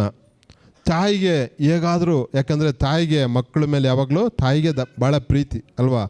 ಹೇಗಾದರೂ ನನ್ನ ಮಕ್ಕಳನ್ನು ಚೆನ್ನಾಗಿ ಸಾಕಬೇಕು, ನನ್ನ ಮಕ್ಕಳಿಗೆ ಹೇಗಾದರೂ ವಿದ್ಯಾಭ್ಯಾಸನ ಕೊಡಬೇಕು, ಹೇಗಾದರೂ ಸಾಕಬೇಕು. ಆದರೆ ಆಗ್ತಿಲ್ಲ. 5 ಜನ ಮಕ್ಕಳಿದ್ದೀವಿ. ತಾಯಿ ಒಬ್ಬರು ದುಡಿದು ಸಾಕೋಕ್ಕಾಗತ್ತರ? ಭಾಳ ಕಷ್ಟ. ನಮ್ಮ ತಾಯಿ ಹೂವು ಇದೆಯಲ್ಲ, ಅದನ್ನು ಕಟ್ಟಿ ಮಾರಿ ಸಾಕೋರು ಭಾಳ ಕಷ್ಟಪಟ್ಟು. ಆ ರೀತಿಯಲ್ಲಿ ತುಮಕೂರಿಗೆ ಬಂದಾಗ ಬೆಳೀತಾ ಬೆಳೀತಾ ಬರುವಂಥ ಯೌವನ ಪ್ರಾಯ ಬಂತು. ನಾವೆಲ್ಲ ಒಳ್ಳೆ ಕೆಲಸ ಕಾರ್ಯಗಳಿಗೆ ಹೋಗಲಿಕ್ಕೆ ಪ್ರಾರಂಭಿಸ್ತು. ಒಳ್ಳೆ ದುಡ್ಡು ಬರೋದು ಪ್ರಾರಂಭ ಆಯಿತು. ದುಡ್ಡು ಬರೋದು ಪ್ರಾರಂಭ ಆಯಿತು. ಲೋಕದ ಕಾರ್ಯಗಳು ಪ್ರಾರಂಭ ಆಯಿತು. ಯಾವಾಗ ದುಡ್ಡು ಬರುತ್ತೋ ಅವನೇನು ಮಾಡ್ತಾನೆ, ಕೆಟ್ಟ ಕಾರಿಗೆ ಇಳಿದು ಬಿಡ್ತಾನೆ. ಆವಾಗಲೇ ಇಲ್ಲದ ಫ್ರೆಂಡ್ಸ್ ಎಲ್ಲ ಆಗೋದು. ಲೋಕದ ಕಾರ್ಯಗಳಲ್ಲಿ ಇರುವಾಗ ದುಡ್ಡು ಬರುವಾಗ ಏನಾಗ್ತಾರೆ, ಒಬ್ಬ ಕುಡಿಯೋನು ಫ್ರೆಂಡ್ಸ್ ಆಗ್ತಾನೆ, ಇಲ್ಲದ್ರೆ ಸಿನಿಮಾ ನೋಡೋನು ಫ್ರೆಂಡ್ಸ್ ಆಗ್ತಾನೆ, ಇಲ್ಲದ್ರೆ ಈ ಕೆಟ್ಟ ಇಸ್ಪೀಟು ಜೂಜು ಈ ರೀತಿಯ ಫ್ರೆಂಡ್ಸ್ ಆಗ್ತಾರೆ. ಈ ರೀತಿಯ ಕೆಟ್ಟ ಕಾರ್ಯಗಳಿಗೆ ಒಳಗಾಗುವಂತೆ ಯೌವನ ಪ್ರಾಯದಲ್ಲಿ ಸುಮಾರು 19, 20, 21 ವರ್ಷ ಪ್ರಾಯದಲ್ಲಿ ಒಳ್ಳೆ ದುಡ್ಡು ಬರ್ತಾಯಿದೆ. ಈ ರೀತಿಯ ಕಾರ್ಯಗಳಿಗೆ ಯೌವನ ಪ್ರಾಯದ ಕಾಲದಲ್ಲಿ ಎಲ್ಲ ಕಲ್ತ್ಕೊಂಡು ಲೋಕದ ಕಾರ್ಯಗಳನ್ನು, ಕುಡಿಯೋದು ಒಂದು ಮಾತ್ರ ನಾನು ಕಲ್ತಿರಲಿಲ್ಲ. ಹೇಗಾದರೂ ದುಡ್ಡು ಮಾಡಬೇಕಂತೇಳಿ ಇಸ್ಪೀಟ್ ಆಡುವಂಥ ಚಟ ಅದು ಇದೆಯಲ್ಲ, ಭಾಳ ಡೇಂಜರು. ರಮ್ಮಿ ಅಂತ ಹೇಳ್ತಾರೆ. ಅದರಲ್ಲಿ ಕೂತ್ಕೊಂಡ್ಬಿಟ್ರೆ ರಾತ್ರಿ ಎಲ್ಲ ಕೂತ್ಕೊಂಡ್ರೂ ಟೈಮ್ ಹೋಗೋದೇ ಗೊತ್ತಾಗ್ತಿಲ್ಲ. ಅಂಥ ಒಂದು ಕೆಟ್ಟ ಚಟಕ್ಕೆ ಒಳಗಾಗಿದೆ. ಸಿನಿಮಾ ನೋಡುವಂಥ ಹುಚ್ಚು, ಆಮೇಲೆ ಸಿಂಗಲ್ ನಂಬರ್ ಲಾಟ್ರಿ ಬಂತು, ಅದನ್ನು ಆಡುವಂಥ ಹುಚ್ಚು. ಈ ರೀತಿ ಅನೇಕ ಚಟಗಳಿಗೆ ಒಳಗಾಗಿ ನನ್ನಲ್ಲಿ ದುಡ್ಡಿಲ್ಲದ್ರೂ ಕೂಡ ಸಾಲ ಮಾಡೋದು. ಈಗ ಹಂಗೆ ಅಲ್ವಾ, ಕೆಲವರು ಏನಾದರೂ ಒಂದು ಸಾಲ ಮಾಡಿಬಿಟ್ರೆ ಆ ಸಾಲ ತೀರ್ಸೋಕ್ಕೆ ಇನ್ನೊಂದು ಕಡೆ ಹೋಗಿ ಬಡ್ಡಿಗೆ ತೊಗೊತಾರೆ, ಆ ಬಡ್ಡಿನ ಕಟ್ಟೋಕ್ಕೆ ಇನ್ನೊಂದು ಕಡೆ ಹೋಗ್ತಾರೆ, ಆ ಬಡ್ಡಿಗೆ ತರ್ತಾರೆ, ಅದನ್ನು ತೆಗೆದು ಇಲ್ಲಿ ಹಾಕ್ತಾರೆ, ಇದನ್ನು ತಗೊಂಡು ಅಲ್ಲಿ ಹಾಕ್ತಾರೆ, ಅದನ್ನು ತಗೊಂಡು ಹಿಂಗೆ ರೊಟೇಷನ್ ಮಾಡಿ 20,000 ಇರೋದು 50,000 ಆಗುತ್ತೆ, 50 ಇರೋದು ಲಕ್ಷ ಆಗುತ್ತೆ, ಲಕ್ಷ ಇರೋದು 2 ಲಕ್ಷ ಆಗುತ್ತೆ, 3 ಲಕ್ಷ ಆಗುತ್ತೆ, 5 ಲಕ್ಷ ಆಗುತ್ತೆ, ಬಿಟ್ಟರೆ 1 ಕೋಟಿವರೆಗೂ ಹೋಗ್ಬಿಡುತ್ತೆ. ಆ ರೀತಿಯಲ್ಲಿ ನನ್ನ ಜೀವಿತದಲ್ಲಿ ಕೂಡ ಎಲ್ಲಿ ಸಾಲ ಸಿಗುತ್ತೋ ಅಲ್ಲೋಗಿ ಫಸ್ಟ್ ತೊಗೊಳ್ತಿದ್ದೆ. ಎಲ್ಲಿ ಚೀಟಿ ಹಾಕ್ತಾರೋ 50,000 ಚೀಟಿ 30,000 ಹೋದರೆ ಹೋಗಲಿ ಅಂತ ಗೊತ್ತಲ್ಲ, ಚೀಟಿ ವ್ಯವಹಾರ ಗೊತ್ತಿದೆಯಲ್ವಾ? ಅದು ಹರಾಜು ಕೂಗುವಾಗ ಯಾರು ಜಾಸ್ತಿ ಕೂಗ್ತಾರೋ ಅವ್ರಿಗೆ ಕೊಡೋದು. ಅದನ್ನು ನಾವು ಫಸ್ಟ್ ಚೀಟಿ ಹಾಕೋದು ಕಟ್ಟುವಾಗ ನೋಡ್ಕೊಳ್ಳೋಣ ಅನ್ನೋದು. ನಮಗೇನು ದುಡ್ಡು ಬಂದರೆ ಸರಿ, ಯಾಕಂದರೆ ಲಾಟ್ರಿಯಲ್ಲಿ ಹೊಡೆದ್ಬಿಟ್ರೆ ಒಂದೇ ಸಲ ಹೋಗಿ ಕಟ್ಟಿಬಿಡೋಣ ಅಲ್ವ, ಹಂಗೆ ಅಲ್ವ ಆಸೆ ಪಡೋದು. ಆ ರೀತಿಯಲ್ಲಿ ಕಟ್ತಾಯಿದ್ದು. ಆ ರೀತಿಯಲ್ಲಿ ಭಾಳ ಇನ್ನು ಮದುವೆ ಇಲ್ಲ, ಏನಿಲ್ಲ, ಯೌವನ ಪ್ರಾಯ, ಮಾರ್ಗನೇ ತೋರಿಸ್ತಾ ಇಲ್ಲ. ಯಾಕಂದರೆ ನಮ್ಮನ್ನು ಮಾರ್ಗ ನಡೆಸುವಂಥವರು ತಂದೆ ಕುಡಿದು ಅವರು ಕುಡ್ಕಾನೆ ಅವರ ಜೀವಿತದಲ್ಲಿ ಒಂದು ಕುಡಿಯೋದೇ ಅವ್ರದ್ದು ದೊಡ್ಡ ಒಂದು ಕಾರ್ಯ. ತಾಯಿ ನೆಕ್ಸ್ಟ್ ಅಂತ ನೋಡ್ತಾರೆ. ಅವರು ಹೊರಗಡೆ ಹೋಗಿ ದುಡಿದ್ರೆ ಮಾತ್ರ ನಮ್ಮನ್ನು ಸಾಕೋಕ್ಕಾಗೋದಲ್ವ. ಆ ರೀತಿಯಲ್ಲಿ ಬೆಳೆಯುವಾಗ ನಮ್ಮ ಮನಸ್ಸಿಗೆ ಬಂದಾಗ ಎಲ್ಲ ಬೆಳೆದ್ಬಿಟ್ಟು ನಾವೇ ಯಾವ ರೀತಿಯಲ್ಲಿ ಬೆಳಿಬೇಕು ಆ ರೀತಿಯಲ್ಲಿ ಬೆಳೆದ್ಬಿಟ್ಟು, ಆ ರೀತಿಯಲ್ಲಿ ಇದ್ದು ನನಗೆ ಭಾಳ ದುಃಖ. ಈ ಸಾಲ ಮಾಡಿ ಸುಮಾರು ಲಕ್ಷಗಟ್ಟಲೆ 6-7 ಲಕ್ಷ ಸಾಲ ಆಗೋಯ್ತು. ನಾನು ಹೇಳೋದು 90ರಲ್ಲಿ ನಾನು ಹೇಳ್ತಾ ಇರೋದು. ಸುಮಾರು 34 ವರ್ಷದ ಹಿಂದೆ 6-7 ಲಕ್ಷ ದುಡ್ಡು ಅಂದರೆ ಈಗ ಸುಮಾರು ಕೋಟಿಗಟ್ಟಲೆ ಆಗುತ್ತೆ. ಈಗ ಅಷ್ಟೊಂದು ಸಾಲ ಮಾಡ್ಕೊಂಬಿಟ್ಟಿದ್ದೀನಿ. ಏನು ಮಾಡೋದಪ್ಪ ತೀರ್ಸೋಕ್ಕೆ ಅಂದರೆ ದಿಕ್ಕೇ ತೋರಿಸ್ತಾ ಇಲ್ಲ. ಆವಾಗ ನನಗೆ ಭಯ ಸ್ಟಾರ್ಟ್ ಆಗೋಯ್ತು, ಧೈರ್ಯ ಎಲ್ಲ ಹೊರಟೋಯ್ತು. ನನ್ನ ಕಣ್ಮುಂದೆ ಬರೋದು ಇದಕ್ಕೆ ದಾರಿ ಏನು ಗೊತ್ತಾ? ಏನಿರ್ಬೋದು ಹೇಳಿ ನೋಡೋಣ? ಆತ್ಮಹತ್ಯೆ. ಅದೇ ಬರೋದು. ಯಾಕಂದರೆ ಆತ್ಮಹತ್ಯೆ ಮಾಡ್ಕೊಂಬಿಟ್ರೆ ಮುಗೀತಲ್ಲ, ಸಾಲ ಅಂತೂ ತೀರ್ಸೋಕ್ಕೆ ಆಗ್ತಿಲ್ಲ. ಯಾವಾಗಲೂ ಇದೆ ನನಗೆ ಈ ದುರಾತ್ಮನ ಕ್ರಿಯೆ, ಯಾವಾಗಲೂ ಆತ್ಮಹತ್ಯೆ. ಆಗ್ತಾಯಿಲ್ಲ. ನಾನು ಡಿಸೈಡೇ ಮಾಡಿಬಿಟ್ಟು ಆಗಲ್ಲ. ಹೆಂಗಾಗುತ್ತೆ? 6 ಲಕ್ಷ ರೂಪಾಯಿ ಸಾಲ 90ರಲ್ಲಿ, 6.5 ಲಕ್ಷ ಮೇಲೆ. ನಾನು ಹೇಳ್ತಾ ಇರೋದು 1990ನೇ ಇಸ್ವಿಯಲ್ಲಿ, ಸುಮಾರು 19-20 ವರ್ಷ. ಇಲ್ಲಿ ದಾನಿಯಲ್ಲಿದ್ದಾನೆ, ಅವನಿಗಿಂತ ಇನ್ನೂ ವಯಸ್ಸು ನನ್ನ ಚಿಕ್ಕವನೇ. ಅಷ್ಟು ಒಂದು ಆಕ್ಟಿವ್ ಆಗಿರ್ತಿದೆ, ಯಾರು ಕೊಟ್ಟರು ತೊಗೊಳ್ತಿದ್ದೆ. ಭಾಳ ಕಷ್ಟ ಆಗೋಯ್ತು. ಆಮೇಲೆ ತಿಳ್ಕೊಂಡೆ, ಇಲ್ಲ ಇದಕ್ಕೆ ಆತ್ಮಹತ್ಯೆನೇ ಪರಿಹಾರ, ಸಾಯೋದೇ ಪರಿಹಾರ. ಯಾವಾಗಲೂ ಏನು ಮಾಡ್ತಿದ್ದೆ ಅಂದರೆ, ಟ್ರೈನ್ ಹೋಗ್ತಾಯಿದ್ರೆ ಟ್ರೈನಲ್ಲಿ ಹೋಗಿ ಧುಮುಕ್ಬಿಡೋಣ, ಟ್ರೈನ್ ನಮ್ಮನ್ನು ಹೊಡೆದ್ಬಿಡ್ಲಿ ಅಂತ. ಆದರೆ ಒಂದು ಭಯ, ಟ್ರೈನ್ ಹೊಡೆದ್ರೆ ನಮ್ಮದು ಅಲ್ಲಿ ಚೆಲ್ಲೋಗುತ್ತಲ್ಲ ಬಾಡಿ ಅಂತ.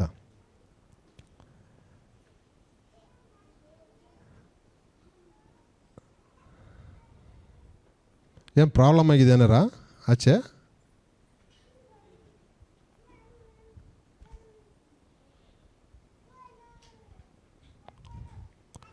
ಪ್ಲೀಸ್ ಬನ್ನಿ, ಯಾಕೆ ಕೂತ್ಕೊಳ್ಳಿ. ಒಂದು 20 ನಿಮಿಷ ಮುಗಿಸ್ಬಿಡ್ತೀನಿ. ಫಸ್ಟ್ ಟೈಮಿಂಗ್ಸ್ 9 ಗಂಟೆನಾ, ಒಂದು ಹಾಫ್ ಆನ್ ಅವರ್ ಅಲ್ಲ, ಆ ರೀತಿಯಲ್ಲಿ. ಯಾಕೆಂದರೆ ಜೀವವುಳ್ಳ ಸಾಕ್ಷಿಯನ್ನು ನಾನು ಹೇಳ್ತಾ ಇದ್ದೀನಿ. ಜೀವವುಳ್ಳ ಸಾಕ್ಷಿ ನಿಮ್ಮ ಜೀವಿತದಲ್ಲಿ ಏನಾದರೂ ಕಾರ್ಯ ಮಾಡ್ಬೋದು, ದೇವರ ಆತ್ಮನ ಮಾಡ್ಬೋದು ಎಂಬುದಾಗಿ ನನ್ನ ಸಾಕ್ಷಿಯನ್ನು ನಿಮ್ಮ ಮಧ್ಯದಲ್ಲಿ ಹಂಚ್ಕೊಳ್ತಾ ಇದ್ದೀನಿ. ವಾಕ್ಯದ ಕಡೆಗೂ ಕೂಡ ಹೋಗಲಿಕ್ಕೆ ಆಗೋದಿಲ್ಲ. ಪ್ರಾರ್ಥನೆಯಲ್ಲಿ ಭಾಳ ವಾಕ್ಯ ಇದೆ, ಭಾಳ ವಾಕ್ಯ ಇತ್ತು, ಆದರೆ ಇನ್ನೂ ಒಂದೇ ವಾಕ್ಯದಲ್ಲಿ ಆಗಿದ್ದೀವಿ. ಆ ರೀತಿಯಲ್ಲಿ ಭಾಳ ಸಾಲದ ತೊಂದರೆ. ಕೆಲವರೆಲ್ಲ ನಾವು ಟಿ ವಿಯಲ್ಲಿ ನೋಡ್ತಾ ಇದ್ದೀವಿ. ಮೊನ್ನೆ ಕೂಡ ಹೋದ ವಾರದಲ್ಲಿ ಒಂದು ಫ್ಯಾಮಿಲಿ 3 ಜನ ಗಂಡ ಹೆಂಡತಿ ಮಕ್ಕಳು ಸಾಲ ಬಾಧೆಯಿಂದ ಮಕ್ಕಳನ್ನು ಕೊಂದು ಅವರು ತೀರ್ಕೊಂಬಿಟ್ರು. ಗೊತ್ತಿದೆಯಾ? ಮಕ್ಕಳ ಸೈಲೆಂಟಾಗಿರ್ಬೇಕು. ಮೊಬೈಲ್ ಯಾರ್ದದು? ಸೈಲೆಂಟಾಗಿರ್ಬೇಕು. ಅಮ್ಮಂದ ಸರಿ ಇಟ್ಕೋ, ಆಮೇಲೆ ಕೊಡುವಂತೆ. ಆ ರೀತಿಯಲ್ಲಿ ಲೋಕದಲ್ಲಿ ಅನೇಕರು ಆತ್ಮಹತ್ಯೆ ಮಾಡ್ಕೊಳ್ತಿದ್ದಾರೆ. ಇವತ್ತು ಅಧಿಕವಾಗಿ ಸಾಲದ ಬಾಧೆಯಿಂದ ಈ ರೀತಿ ಒಂದು ಆತ್ಮಹತ್ಯೆಯನ್ನು ಮಾಡ್ಕೊಳ್ತಿದ್ದಾರೆ, ವ್ಯಕ್ತಿಗಳು ಮಾಡ್ಕೊಳ್ತಿದ್ದಾರೆ.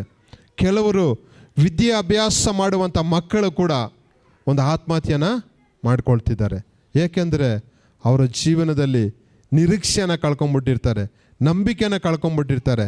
ಆತ್ಮಹತ್ಯೆ ಮಾಡ್ಕೊಳ್ಬೇಕೆಂಬುದಾಗಿ ಅವ್ರಿಗೆ ಯಾವಾಗಲೂ ಈ ಲೋಕದ ದುರಾತ್ಮನ ಕ್ರಿಯೆಗಳು ಯಾವಾಗಲೂ ಅವ್ರನ್ನ ಏನು ಮಾಡುತ್ತೆ? ಪ್ರೇರಣೆ ಕೊಡ್ತಾ ಇರುತ್ತೆ. ಆದ್ದರಿಂದ ಭಾಳ ಜಾಗೃತರಾಗಿ ಈ ಲೋಕದ ಜನರು ಕೂಡ ಸತ್ಯವನ್ನು ತಿಳಿದುಕೊಂಡ್ರೆ, ನಾನು ಯಾವ ರೀತಿಯಲ್ಲಿ ಕ್ರಿಸ್ತನನ್ನು ತಿಳಿದುಕೊಂಡು ಆ ಒಂದು ಆತ್ಮಹತ್ಯೆಯಿಂದ ಹೊರಗೆ ಬಂದು ಇವತ್ತು ಸಮಾಜದಲ್ಲಿ ಒಂದು ಉತ್ತಮವಾದ ರೀತಿಯಲ್ಲಿ ದೇವರು ನನ್ನನ್ನು ಇಟ್ಟಿರುವಂಥ ಕಾರ್ಯಗಳನ್ನು, ಈ ಜೀವವುಳ್ಳ ಸಾಕ್ಷಿಯನ್ನು ನಿಮ್ಮ ಮುಂದೆ ನಾನು ಹಂಚಿಕೊಳ್ಳಲಿಕ್ಕೆ ದೇವರು ತಾನೇ ಇವತ್ತು ನಮ್ಮನ್ನು ಕುಟುಂಬವಾಗಿ ಕರೆತಂದಿದ್ದಾರೆ. ಯಾಕಂದರೆ ಈ ವಿಷಯ ನಮ್ಮ ಮಕ್ಕಳು ಕೂಡ ಕೆಲವು ವಿಷಯ ಗೊತ್ತಿರೋದಿಲ್ಲ. ಯಾಕಂದರೆ ಕಷ್ಟನೇ ಅವ್ರಿಗೆ ಗೊತ್ತಿಲ್ಲ. ಯಾವಾಗಲೂ ಅಷ್ಟೇ ತಂದೆ ತಾಯಿಗಳು, ನಾನು ಪಟ್ಟಂಥ ಕಷ್ಟ ನನ್ನ ಮಕ್ಕಳು ಪಡಬಾರ್ದು ಅಂಥೇಳಿ ಭಾಳ ಅವ್ರಿಗೇನು ಮಾಡ್ತಾರೆ, ಅವ್ರು ಕೇಳೋದೆಲ್ಲ ಕೊಡಿಸ್ತಾರೆ. ಇಲ್ಲ, ನಾನು ಚಿಕ್ಕ ವಯಸ್ಸಿನಲ್ಲಿ ನಾನು ಕಷ್ಟಪಟ್ಟೆ, ಆ ಕಷ್ಟ ನನ್ನ ಮಕ್ಕಳಿಗೆ ಬರಬಾರ್ದು ಅಂತೇಳಿ ಏನು ಮಾಡ್ತಾರೆ, ಮಕ್ಕಳಿಗೆ ಎಲ್ಲ ಆಸೆಯಾಗಿ ಅವ್ರಿಗೆ ಮಾಡ್ತಾರೆ. ಏಕೆಂದರೆ ಅವ್ರ ಕಷ್ಟ ಗೊತ್ತಿದೆ ಅವರಿಗೆ, ಆ ಕಷ್ಟ ಮಕ್ಕಳಿಗೆ ಬರಬಾರ್ದೆಂಬುದಾಗಿ. ಆದರೆ ನಮಗೆ ಆ ರೀತಿಯಲ್ಲಿ ಸಂತೈಸುವಿಕೆ ನಮ್ಮಲ್ಲಿ ಕೂಡ ಭಾಳ ಕಡಿಮೆ ಆಗಿತ್ತು. ಏಕೆಂದರೆ ಆ ಕಾಲದಲ್ಲೆಲ್ಲ ವಿದ್ಯಾಭ್ಯಾಸ ಭಾಳ ಕಡಿಮೆ. ಯಾಕಂದರೆ ಊಟ ಮಾಡಲಿಕ್ಕೆ ಏನಿಲ್ಲ, ಎಲ್ಲಿ ಹೋಗ್ತಾರೆ ಸ್ಕೂಲಿಗೆ ಅಂಥ ಒಂದು ಪರಿಸ್ಥಿತಿ. ಆ ರೀತಿಯಲ್ಲಿ ಆಗಿರುವಾಗ ನನಗೆ ಯಾವಾಗಲೂ ಆತ್ಮಹತ್ಯೆ ಮುಂದೆ ಬರ್ತಾಯಿತ್ತು. ಅದರಿಂದ ಹೊರಗಡೆ ಬರಲಿಕ್ಕೆ ಆಗಲಿಲ್ಲ. ಆದರೆ ನಾವು ಬಂದಿರುವಂಥ ಪಾರಂಪರಿಕವಾದ ನಂಬಿಕೆ, ನಮ್ಮ ತಾಯಿಯರು ವರ್ಷ ತಮಿಳುನಾಡಲ್ಲಿರುವಂಥ ಗುಡಿಗಳಿಗೆ ಹೋದರು. ನನಗೆ ಬುದ್ಧಿ ಬಂದಾಗ ನಾನು ತೀರ್ಮಾನ ಮಾಡಿದೆ, ನಾನು ಕೂಡ ಅಲ್ಲಿ ಬರ್ತೀನಿ, ಗುಡಿಗೆ ಬರ್ತೀನಿ, ನನ್ನ ಕೂದಲನ್ನು ಕೊಟ್ಬಿಡ್ತೀನಿ, ನಾನು ಎಲ್ಲ ಸಾಲನ್ನು ತೀರಿಸ್ಬಿಡು ಅಂಥೇಳಿ ಹರಕೆ ಮಾಡಿಕೊಂಡು ತಮಿಳುನಾಡಲ್ಲಿ ಫೇಮಸ್ಸಾದ ತಿರುತಣಿ ಅಂತ ಒಂದು ಸ್ಥಳ ಇದೆ, ಪಳನಿ ಅಂತ ಒಂದು ಸ್ಥಳ ಇದೆ. ಅಲ್ಲೆಲ್ಲ ಹೋದೆ, ಬೋಳಿಸ್ಕೊಂಡೆ, ತಲೆಯಲ್ಲಿರೋ ಕೂದಲೆಲ್ಲ ಬೋಳಿಸ್ಕೊಂಡೆ, ಬಿಡುಗಡೆ ಕೊಡು ಸಾಲದಿಂದ ಹೊರಗೆ ಬರುವಾಗ ಅಂಥೇಳಿ. ಆದರೆ ಏನೋ ಹೋಗಿ ಬಂದರೆ ಒಂದು ಥರ ಇರೋದು, ಆಮೇಲೆ ಅದೇ ಹಂಗೆ ಕಾಲ ಹೋಯ್ತಾಯಿತ್ತು. ಕೆಲವರು ಹೇಳಿದ್ರು, ನೀನೊಂದು ಕೆಲಸ ಮಾಡು, ಶಬರಿಮಲೆಗೆ ಹೋಗ್ಬಿಡು, 40 ದಿನ ನೀನೇನು ಮಾಡು, ಮಾಲೆ ಹಾಕ್ಕೊಂಡು ಬೆಳಿಗ್ಗೆ ಸಂಜೆ ತಣ್ಣೀರಲ್ಲಿ ಸ್ನಾನ ಮಾಡಿ ಆ ಶಬರಿಮಲೆಗೆ ಹೋಗಿ ಬಂದರೆ ನೀನೆಲ್ಲ ಸಾಲ ತೀರೋಗ್ಬಿಡುತ್ತೆ ಅಂಥೇಳಿ. ಕಾಸೇ ಇಲ್ಲ ಅಲ್ಲಿ ಹೋಗ್ಬರೋಕ್ಕೆ. ಆ ಕಾಲದಲ್ಲಿ ಒಂದು 5,000 ಆದರೂ ಬೇಕಾಯಿತು, ಅದೂ ಸಾಲನೇ. ಸರಿ ಅಂಥೇಳಿ 91ರಲ್ಲೋ 2ರಲ್ಲೋ 91ರಲ್ಲಿ 92ರಲ್ಲಿ ಜನವರಿಗೆ ಹೋಗಿದೆ. ಅವಾಗೆಲ್ಲ ಹೇಳ್ತಾರಲ್ಲ, ನಮ್ಮ ಪಾರಂಪರಿಕ ಸಂಪ್ರದಾಯದ ನಮ್ಮ ತಾಯಿ ಪೂಜಿಸಿದಂಥ ದೇವರು, ನಮ್ಮನ್ನು ಇಷ್ಟು ವರ್ಷ ನಡೆಸಿದಂಥ ದೇವರು ನಮ್ಮನ್ನು ಕೈ ಬಿಡೋದಿಲ್ಲ ಎಂಬುದಾಗಿ. ನಾನು ಕೂಡ ಏನು ಮಾಡಿದೆ, ಇವೆಲ್ಲ ಆದ ನಂತರ 40 ದಿನ ಮಾಲೆ ಹಾಕ್ಕೊಂಡೆ. ಕಾಲಲ್ಲಿ ಚಪ್ಪಲಿ ಕೂಡ ಇಲ್ಲ. ಬೆಳಿಗ್ಗೆ ಎದ್ದು 5 ಗಂಟೆಗೆ ತಣ್ಣೀರಲ್ಲಿ ಸ್ನಾನ ಮಾಡಬೇಕು, ಚಳಿ ತಡ್ಕೊಳಕ್ಕಾಗಲ್ಲ. ಆದರೂ ಕೂಡ ನೆನೆಸ್ಕೊಳ್ತಿದ್ದೆ, ಈ ಸಾಲನ ನೆನೆಸ್ಕೊಳ್ತಿದ್ದೆ. ಹೇಗಾದರೂ ಹೋಗಿ ಬಂದರೆ ಸಾಲ ತೀರೋಗುತ್ತೆ ಅಂಥೇಳಿ 40 ದಿನ ಎಲ್ಲೆಲ್ಲಿ ಭಜನೆ ಇರುತ್ತೋ ಅಲ್ಲೆಲ್ಲ ಹೋಗಿ ಶರ್ಟ್ ಹಾಕಂಗಿಲ್ಲ, ಬೇರೆ ಒಂದು ಪಂಚೆ ಮೇಲೆ ಒಂದು ಟವಲ್ ಇರೋದು, ಅದನ್ನು ಕೂಡ ಸೊಂಟಕ್ಕೆ ಕಟ್ಕೊಬೇಕು. ಮಾಲೆ ಹಾಕಿರೋರಿಗೆ ಕಷ್ಟ ಗೊತ್ತಿರುತ್ತೆ. ಆ ಚಳಿಯಲ್ಲಿ ಕೂತ್ಕೊಂಬಿಟ್ಟು ಕೈ ತಟ್ಟಬೇಕು ಭಜನೆ ಮಾಡಿದಾಗ. ಅದಾದಮೇಲೆ ಅವ್ರು ಏನು ಮಾಡ್ತಾರೆ, ಊಟ ತಿಂಡಿ ಕೊಡ್ತಾರೆ, ಉಪ್ಪಿಟ್ಟು ಚಿತ್ರಾನ್ನ ಅದಿದೆಲ್ಲ ತಿನ್ಕೊಂಡು ಬರಬೇಕು. ತಿರ್ಗಾ ಆ ಪದನ ಹೇಳ್ತಾ ಇರಬೇಕು. ಬಂದಾಗಲೂ ಕೂಡ ಪದನ ಹೇಳ್ತಾ ಇದ್ದರೆ ನಮ್ಮ ಕಷ್ಟ ಪರಿಹಾರ ಆಗುತ್ತೆ ಅಂತ ಹೇಳೋರು. ಆ ಪದಗಳು ಹೇಳಿದ್ರೆ ಕೂಡ ಪರಿಹಾರ ಇಲ್ಲ, ಜಾಸ್ತಿ ಇನ್ನೂ ಟೆನ್ಷನ್ನೇ ಆಗ್ತಾಯಿತ್ತು. ಸರಿ ಅಂತ ಹೇಳಿ ಶಬರಿಮಲೆಗೆ ಸುಮಾರು ಅಲ್ಲಿ ಪಂಪ ಅಂತ ಒಂದು ಜಾಗ ಇದೆ, ಅಲ್ಲಿ ಇಳಿದ್ಬಿಟ್ಟು ಆ ಮೂಲಸ್ಥಾನ ಅನ್ನೋ ಜಾಗಕ್ಕೆ ಬೇರೆ ಕಾಲಲ್ಲಿ ಆ ಬೆಟ್ಟದ ಮೇಲೆ ನಡ್ಕೊಂಡು ಹೋಗ್ಬೇಕು. ಸುಮಾರು ಒಂದು 8ರಿಂದ 10 ಕಿಲೋಮೀಟ್ರ್ ಏನೋ ಇದೆ. ಬೇರೆ ಕಾಲಲ್ಲಿ ನಡ್ಕೊಂಡು ಹೋಗ್ಬೇಕು. ಈಗೆಲ್ಲ ಬಸ್ಸೆಲ್ಲ ಬಿಟ್ಟವ್ರೆ, ಆ ಕಾಲದಲ್ಲಿ ಬಸ್ ಇರಲಿಲ್ಲ. ಅಲ್ಲಿಗೆ ಏನು ಮಾಡ್ಬೇಕಂದ್ರೆ ನಡ್ಕೊಂಡು ಹೋಗ್ಬೇಕು. ಅಲ್ಲಿರುವಂಥ ನೀರಿದೆ, ಪಂಪಾ ನದಿಯಲ್ಲಿ ನೀರು ಹೋಗ್ತಾ ಇರುತ್ತೆ. ಆ ನೀರು ನೋಡಿಬಿಟ್ರೆ ವಾಮಿಟ್ ಬಂದುಬಿಡುತ್ತೆ. ಆ ರೀತಿಯಲ್ಲಿ ಆ ನೀರು ಹೋಗ್ತಾ ಇರುತ್ತೆ. ಕುಡಿಯೋದು ಅದರಲ್ಲೇ, ಎಲ್ಲ ಅದರಲ್ಲೇ ತಿಳ್ಕೊಳ್ಳಿ. ಕೆಲವೆಲ್ಲ ಅದ್ರ ಮೇಲೆ ಮೆತ್ಕೊಂಡು ಹೋಗುತ್ತೆ. ಅದರಲ್ಲಿ ಮುಳುಗಿ ಎದ್ದರೆ ನಮ್ಮ ಎಲ್ಲ ಪಾಪ ಪರಿಹಾರ ಆಗುತ್ತೆ. ಅಸಹ್ಯವಾಗಿ ನೋಡಬಾರ್ದು. ನಮ್ಗೆ ಯಾರು ಹೇಳ್ತಾ ಇರೋದು? ಗುರುಸ್ವಾಮಿ ಹೇಳ್ತಾ ಇರೋದು. ಅಸಹ್ಯವಾಗಿ ನೋಡಬಾರ್ದು. ಮುಳುಗ್ಬಿಟ್ಟು ಹೇಳು, ನಿನ್ನ ತಲೆ ಮೇಲೆ ಬಂದರು ಒಳ್ಳೇದನ್ನೋರು. ನೀರಲ್ಲಿ ಹೋಗ್ತಾ ಇರೋದು ಅದು. ಆದರೆ ಮುಳುಗಿ ಎದ್ದಾಯಿತು. ಆ ಮೂಲಸ್ಥಾನ ಅನ್ನೋ ಜಾಗಕ್ಕೂ ಹೋಗಾಯಿತು. ತಲೆ ಮೇಲೆ ಇದ್ದಿದ್ದಂಥ ಕಾಯಿನೂ ಕೊಟ್ಟಿದ್ದಾಯಿತು, ಎಲ್ಲ ಕೊಟ್ಟು ಬಂದಿದ್ದಾಯಿತು. ಆದರೆ ಕೂಡ ಏನೂ ಬದಲಾವಣೆ ಆಗಲಿಲ್ಲ. ಆಮೇಲೆ ಅವರೆಲ್ಲ ಮೇಲಿರೋರು ಹೇಳೋರು, ಲೇ ಜ್ಯೋತಿ ಬಂತು, ಜ್ಯೋತಿ ಬಂತು, ನೋಡೋ ನೋಡೋ ಅನ್ನೋರು. ಎಲ್ಲಿ ನೋಡಿದ್ರು ಜ್ಯೋತಿನೇ ಕಾಣ್ತಾ ಇದೆ. ಇದೇನಪ್ಪ ಇದು, ನನಗೆ ಕಾಣಿಸ್ತಾ ಇಲ್ಲ, ನಿಜವಾಗ್ಲೂ ಕಾಣಿಸ್ತಾ ಇಲ್ಲ. ಆಮೇಲೆ ಅಕ್ಕಪಕ್ಕ ಇರೋರೆಲ್ಲ ಇವನು ಕಾಣಿಸ್ತಾ ಇಲ್ಲ ಅಂದರೆ ಇವನೇನೋ ದೊಡ್ಡ ಪಾಪ ಮಾಡಿದ್ದಾನೆ ಅನ್ನೋರು. ಈ ಒಂದು ಇದಕ್ಕೆ ನನಗೂ ಕಾಣಿಸ್ತಾ ಅಂತ ಸುಳ್ಳು ಹೇಳಬೇಕು. ಅವಾಗ ಹಂಗೆ ಅಲ್ವಾ, ಆ ರೀತಿಯಲ್ಲಿ ಹೇಳಿದ್ರು. ಆದರೆ ಹಂಗೆಲ್ಲ ಕಷ್ಟಪಟ್ಟು ಕಾಡಲ್ಲಿ ಹೋಗಿ ಮಲಗಿ, ಹಾವು ಇರೋದು ಗೊತ್ತಾಗಲ್ಲ, ಏನೂ ಗೊತ್ತಾಗಿಲ್ಲ. ಆ ರೀತಿ ಎಲ್ಲ ಕಷ್ಟಪಟ್ಟು ಹೇಗಾದರೂ, ಯಾಕಂದರೆ ಒಬ್ಬ ಮನುಷ್ಯ ಭಾಳ ಒಂದು ಜಿಗುಪ್ಸೆ, ಒಂದು ಕಷ್ಟ ಬಂದಾಗ ಅವನು ಯಾವುದು ಮಾಡಲಿಕ್ಕೋ ಅದರಿಂದ ಹೊರಗೆ ಬರಲಿಕ್ಕೆ, ಯಾವ ಕಾರ್ಯ ಬೇಕಾದರೂ ಮಾಡಲಿಕ್ಕೆ ಅವನು ಮುಂದೆ ಹೋಗುವಂಥವನಾಗಿರ್ತಾನೆ. ಆ ರೀತಿಯಲ್ಲಿ ನಾನು ಕೂಡ ಭಾಳ ಪ್ರಯತ್ನ ಪಟ್ಟೆ, ಆಗಲಿಲ್ಲ. ಆಮೇಲೆ ಬಂದು ಒಂದು ವಾರ 15 ದಿನ ಆಯಿತು, ಕಷ್ಟ ಪರಿಹಾರ ಆಗಲಿಲ್ಲ. ಸಾಲದ ಮೇಲೆ ಸಾಲ, ಬಡ್ಡಿ ಮೇಲೆ ಬಡ್ಡಿ ಏರ್ತಾ ಇದೆ. ಈ ರೀತಿಯಲ್ಲಿ ಆಗಿರುವಾಗ ಇನ್ನು ನಮ್ಮ ಸ್ನೇಹಿತರು ಹೇಳಿದ್ರು, ನೀನು ಒಂದು ಕೆಲಸ ಮಾಡು, ತಮಿಳ್ನಾಡಿಗೆ ಹೊಡೆದಿದ್ಯಾ ಟೂರು, ಕೇರಳಾಗೆ ಹೋಗಿದ್ಯಾ, ಈಗ ಒಂದು ಕೆಲಸ ಮಾಡು, ಧರ್ಮಸ್ಥಳಕ್ಕೆ ಹೋಗ್ಬಿಡು, ಅಲ್ಲಿ ಹೋಗಿ ನೀನು ಹರಕೆಯನ್ನು ಒತ್ಕೋ ಅಂತ ಹೇಳಿದ್ರು. ಸರಿ ನೋಡೋಣ, ಎಲ್ಲ ಹೇಳ್ತಾರಲ್ವ ಅಂಥೇಳಿ ಧರ್ಮಸ್ಥಳಕ್ಕೆ ಹೋದೆ. ಅಲ್ಲೋಗಿ ಏನು ಮಾಡಿದೆ, ಅಲ್ಲಿರುವಂಥ ನದಿಯಲ್ಲಿ ಮುಳುಗಿ ಅಲ್ಲಿ ಹರಕೆ, ಅಲ್ಲಿ ಒಳಗಡೆ ಹೋಗುವಾಗ ಅಲ್ಲೂ ಅಷ್ಟೇ ಶರ್ಟ್ ಏನೂ ಇರಬಾರ್ದು, ಬೇರೆ ಮೈಯಲ್ಲಿ ಒಂದು ಪಂಚೆನೋ ಏನೋ ಇರಬೇಕು, ಒಳಗಡೆ ಹೋಗಿ ಪೂಜೆ ಮಾಡಿ ಬರಬೇಕು. ಮಾಡಿದೆ, ಆದರೂ ಕೂಡ ಸಮಾಧಾನ ಇಲ್ಲ, ಜಾಸ್ತಿನೇ ಆಗ್ತಾಯಿದೆ. ಆವಾಗ ಲಾಸ್ಟು 92ರಲ್ಲಿ ಒಂದು ತೀರ್ಮಾನ ತೊಗೊಂಬಿಟ್ಟೆ, ಇದಾಗಲ್ಲ, ಏನಿದ್ರು ಸೂಸೈಡೇ ಸರಿ ಅಂತ ಹೇಳಿ. ಆವಾಗ ತೀರ್ಮಾನ ಮಾಡಿ ನಮ್ಮ ಅಣ್ಣವ್ರಿಗೆ ಮದುವೆ ಆಗಿತ್ತು. ಮದುವೆ ಆದ ಹೊಸ್ತರಲ್ಲಿ ಅವ್ರಿಗೆ ಬಂದಿರುವಂಥ ಎಲ್ಲ ಗಿಫ್ಟನ್ನು ಒಂದು ಮನೆ ಮಾಡಿ ಆ ಮನೇಲಿ ಇಟ್ಟು, ಅವರು ಬೆಂಗಳೂರಲ್ಲೇ ತವ್ರ ಮನೆ, ಅವರು ಬ್ಯಾಂಗ್ಳೂರಿಗೆ ಬಂದರು. ಆ ಗಿಫ್ಟೆಲ್ಲ ಇಟ್ಟಿರುವಂಥ ಮನೆಯದು ಕೀ ನನ್ನ ಹತ್ರ ಕೊಟ್ಟರು. ನಾನು ಹೋಗಿ 2-3 ದಿನ ಆಗುತ್ತೆ ಬರೋಕ್ಕೆ, ನೀನು ನಿಮ್ಮ ಮನೇಲಿ ಇರು ಅಂಥೇಳಿ. ನಾನು ತೀರ್ಮಾನ ಮಾಡಿದೆ, ಒಳ್ಳೆಯ ಸಮಯ, ಅಣ್ಣಂದು ಮದುವೆನೂ ಆಯಿತು. ಯಾಕಂದರೆ ಮದುವೆಗೆ ಮುಂಚೆ ಏನಾದರೂ ಮಾಡ್ಕೊಂಡಿದ್ರೆ ಅವ್ರ ಮದುವೆನೂ ನಿಂತೋಗ್ಬಿಟ್ಟಿರೋದು ಅಂಥೇಳಿ ಕೆಲವು ದಿನ ಮದುವೆಗಾಗಿ ಕೂಡ ನಾನು ಕಾಯ್ತಿದ್ದೆ. ಮದುವೆ ಆಯಿತು. ಅವರು ಕೊಟ್ಟಿರುವಂಥ ಎಲ್ಲ ಗಿಫ್ಟನ್ನು ಮನೇಲಿಟ್ಟು ಆ ಬೀಗನ ನನ್ನ ಕೈಯಲ್ಲಿ ಕೊಟ್ಟರು. ನಾನು ತೀರ್ಮಾನ ಮಾಡಿದೆ, ಸರಿ ಮನೇಲಿ ಯಾರೂ ಇಲ್ಲ, ಇವತ್ತು ನೈಟು ಅಣ್ಣನಿಗೆ ಮದುವೆ ಆಗೋಯ್ತು, ಇನ್ನು ಇವತ್ತು ಸತ್ರು ಕೂಡ ಏನು ಪ್ರಾಬ್ಲಮ್ ಆಗೋಲ್ಲ ಅಂಥೇಳಿ ತೀರ್ಮಾನ ಮಾಡಿ ಮನೆಯಲ್ಲಿ ಆತ್ಮಹತ್ಯೆ ಮಾಡ್ಕೊಳ್ಬೇಕೆಂಬುದಾಗಿ ತೀರ್ಮಾನ ನಾನು ಮಾಡಿದೆ. ತೀರ್ಮಾನ ಮಾಡಿ ಮನಸ್ಸು ಭಾಳ ಕುಂದೋಗ್ಬಿಟ್ಟಿದ್ದೀನಿ. ಯಾರ ಹತ್ರನೂ ಮಾತಾಡಲಿಕ್ಕೆ ಇಷ್ಟ ಇಲ್ಲ.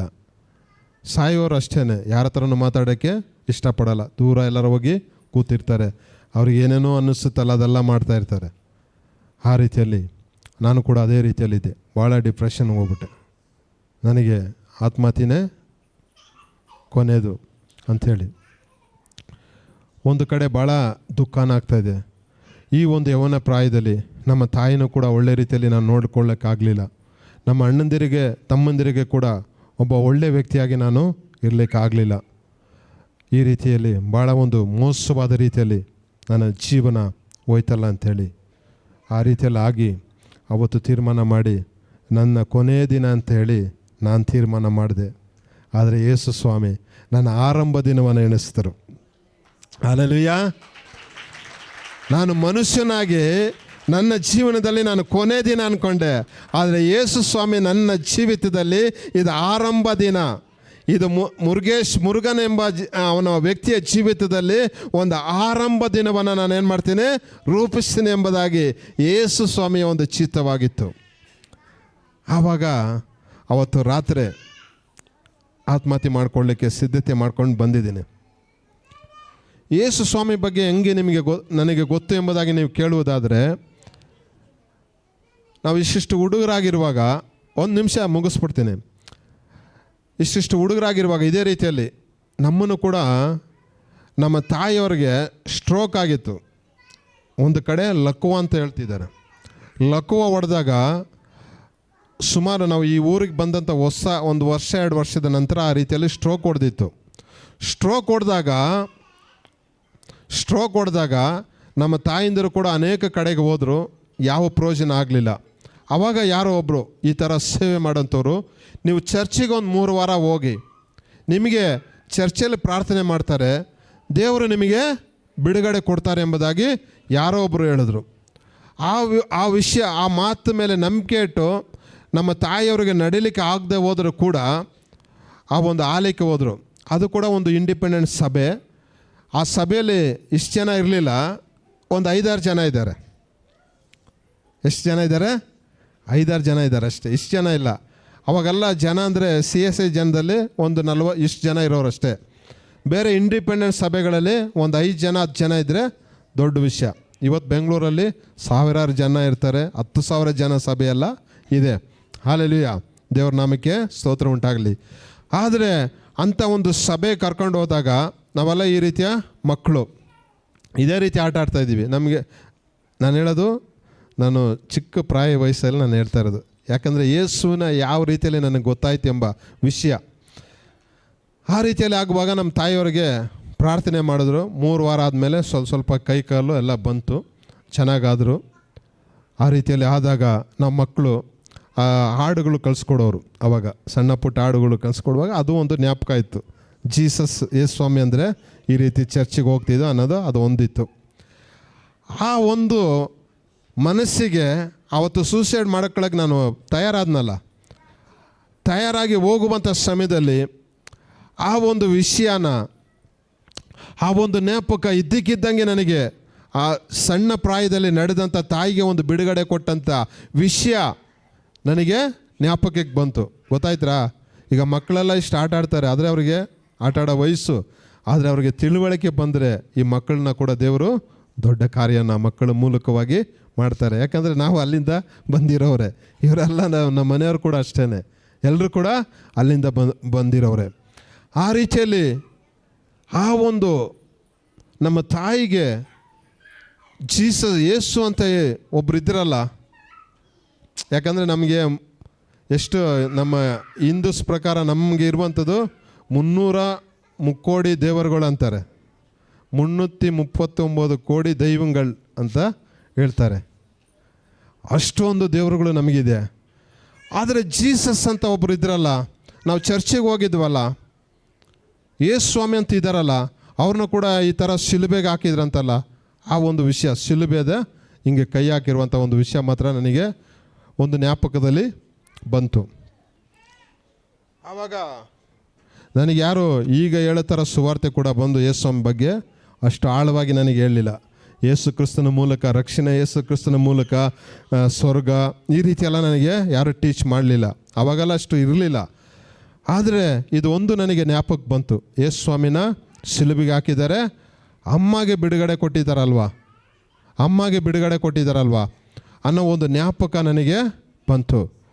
ಆವಾಗ ಏನು ಮಾಡಿದೆ, ಸೂಸೈಡ್ಗೆ ನಾನು ಅಟೆಂಡ್ ಮಾಡೋಕ್ಕೆ ಇದ್ನಲ್ಲ, ಆ ಸಮಯ ಏನು ಮಾಡಿದೆ, ಇದ್ದಕ್ಕಿದ್ದಂಗೆ ಸಾಯಲಿಕ್ಕೆ ಹೋಗೋಂಥ ವ್ಯಕ್ತಿ, ನನಗೆ ಗೊತ್ತಿಲ್ಲ, ಯಾರೋ ಮಾತಾಡುವಂಥ ಒಂದು ಶಬ್ದ. ನಾನು ಹಾಗೇನು ಮಾಡಿದೆ, ಮೊಣಕಾಲು ಹಾಕಿ ಪ್ರಾರ್ಥನೆ ಮಾಡಬೇಕಂತ ವಿಷಯನ ಗೊತ್ತಿಲ್ಲ, ಹಂಗೆ ನಾನು ಮೊಣಕಾಲು ಹಾಕಿದೆ. ನನಗೆ ಪ್ರಾರ್ಥನೆ ಮಾಡೋಕ್ಕೆ ಗೊತ್ತಿಲ್ಲ. ನಾನು ಇಷ್ಟೇ ಭಾಳ ಹತ್ಬಿಟ್ಟೆ, ಅಳ್ತಾ ಇರುವಾಗ ಯೇಸು ಸ್ವಾಮಿ ಹಾಗೆ ನನ್ನ ಮುಂದೆ ಇರುವಾಗೆ ನೆನೆಸ್ಕೊಂಡೆ. ಯೇಸು ಸ್ವಾಮಿ ನನ್ನ ಮುಂದೆ ಇರುವಾಗೆ ನೆನೆಸ್ಕೊಂಡು ಅಳ್ತಾ ಇದ್ದೀನಿ. ಯೇಸು ಸ್ವಾಮಿ, ಏಸಪ್ಪ, ಹಿಂಗೆ ಕರೆದೆ ಆವಾಗಲೇ, ಏಸಪ್ಪ, ಇಂಥ ಒಂದು ಸಾಲ ತೊಂದರೆ, ನಾನು ಜೀವಿಸಲಿಕ್ಕೆ ನನಗೆ ಸ್ವಲ್ಪನೂ ಇಷ್ಟ ಇಲ್ಲ, ನಾನು ಆತ್ಮಹತ್ಯೆ ಮಾಡ್ಕೊಳ್ಬೇಕೆಂಬುದಾಗಿ ಅಂದ್ಕೊಂಡಿದ್ದೀನಿ. ಆದರೆ ನೀವು ನಿಜವಾದ ದೇವರಾದರೆ, ನೀವು ನಿಜವಾದ ಸತ್ಯ ದೇವರಾದರೆ, ಅಪ್ಪ, ನನ್ನ ಸಾಲ ಎಲ್ಲ ನಿನ್ನ ಸಾಲವಾಗಿ ನಾನು ಪ್ರಾರ್ಥನೆ ಮಾಡ್ತಾ ಇರೋದು, ಎಲ್ಲ ಮಾಡಿರೋದು ನಾನು, ಲಾಸ್ಟಿಗೆ ದೇವ್ರ ಮೇಲೆ ಹಾಕ್ತಾಯಿದ್ದೀನಿ. ನನ್ನ ಸಾಲ ಎಲ್ಲ ನಿನ್ನ ಸಾಲವಾಗಿ ನೀನು ಅದನ್ನು ತಗೊಂಡು ನನ್ನ ಸಾಲ ಎಲ್ಲ ತೀರಿಸಬೇಕು. ನನಗೆ ಒಂದು ಜೀವ ನೀನು ಕೊಡುವುದಾದರೆ ನಾನು ನಿನಗೋಸ್ಕರ ಜೀವಿಸ್ತೀನಿ. ಇಷ್ಟೇ ನನಗೆ ಬುದ್ಧಿಗೆ ಬಂದಂಗೆ ಇಷ್ಟೇ ನಾನು ಪ್ರಾರ್ಥನೆ ಮಾಡಿದ್ದು. ಪ್ರಾರ್ಥನೆ ಮಾಡಿ ತಿರ್ಗಾ ಅಳ್ತಾ ಇದ್ದೀನಿ. ಯಾಕಂದರೆ ಯಾರನ್ನ ಸಂತೈಸಲಿಕ್ಕೆ ಬಂದಾಗ, ಕಷ್ಟದಲ್ಲಿ ಇರುವಾಗ ಯಾರಾದರೂ ಬಂದು ನಮ್ಮನ್ನು ಆಧರಿಸಿ ನಮ್ಮನ್ನು ಮಾತನಾಡುವಾಗ ನಮಗೇನಾಗುತ್ತೆ, ಅಳ್ತೀವಿ. ಅನುಭವ ಇರೋರು ಗೊತ್ತು, ಅಳ್ತೀವಿ. ನಮ್ಮ ಕಷ್ಟಗಳನ್ನು ಹೇಳಿಕೊಳ್ಳೋಕೆ ಆಗದಾಗ ನಾವೇನು ಮಾಡ್ತೀವಿ, ಅಳ್ತೀವಿ. ಅವ್ರು ನೋಡಿದ ತಕ್ಷಣ ಏನು ಮಾಡ್ತೀವಿ, ಅಳ್ತೀವಿ, ಕಣ್ಣಲ್ಲಿ ನೀರು ಬಂದ್ಬಿಡುತ್ತೆ. ಅದೇ ಪ್ರಕಾರವಾಗಿ ನನ್ನ ಕಣ್ಣಲ್ಲಿ ನೀರು ಬರ್ತಾಯಿತ್ತು, ನಾನು ಅಳ್ತಾ ಇದ್ದೆ. ಯೇಸು ಸ್ವಾಮಿ ಹಾಗೆ ನನ್ನ ಮುಂದೆ ನಿಂತ್ಕೊಂಡಿರುವಾಗೆ, ಹಾಗೆ ನನ್ನೊಂದಿಗೆ ಅವರು ಮಾತನಾಡುವಂಥ ಒಂದು ಶಬ್ದ ಅಂದರೆ ವ್ಯಕ್ತಿ ರೀತಿಯಲ್ಲ, ಏನೋ ಒಂದು ರೀತಿಯ ಶಬ್ದ ನನಗೆ ನನ್ನ ತಂದೆ ತಾಯಿ ಮಾತನಾಡುವಾಗೆ, ಯಾರೋ ನನಗೆ ಧೈರ್ಯ ಕೊಡುವಾಗೆ, ಆ ರೀತಿಯ ಒಂದು ಅನುಭವ. ಹಾಗೆ ಕೇಳ್ತಾ ಅದನ್ನು ಕೇಳಿಸ್ಕೊಳ್ತಾ ಇದ್ದೀನಿ, ಅಳ್ತಾ ಇದ್ದೀನಿ. ಹತ್ತು ಏನು ಮಾಡಿದೆ, ಹಾಗೆ ಮಲಗಿಬಿಟ್ಟೆ. ಬೆಳಗ್ಗೆ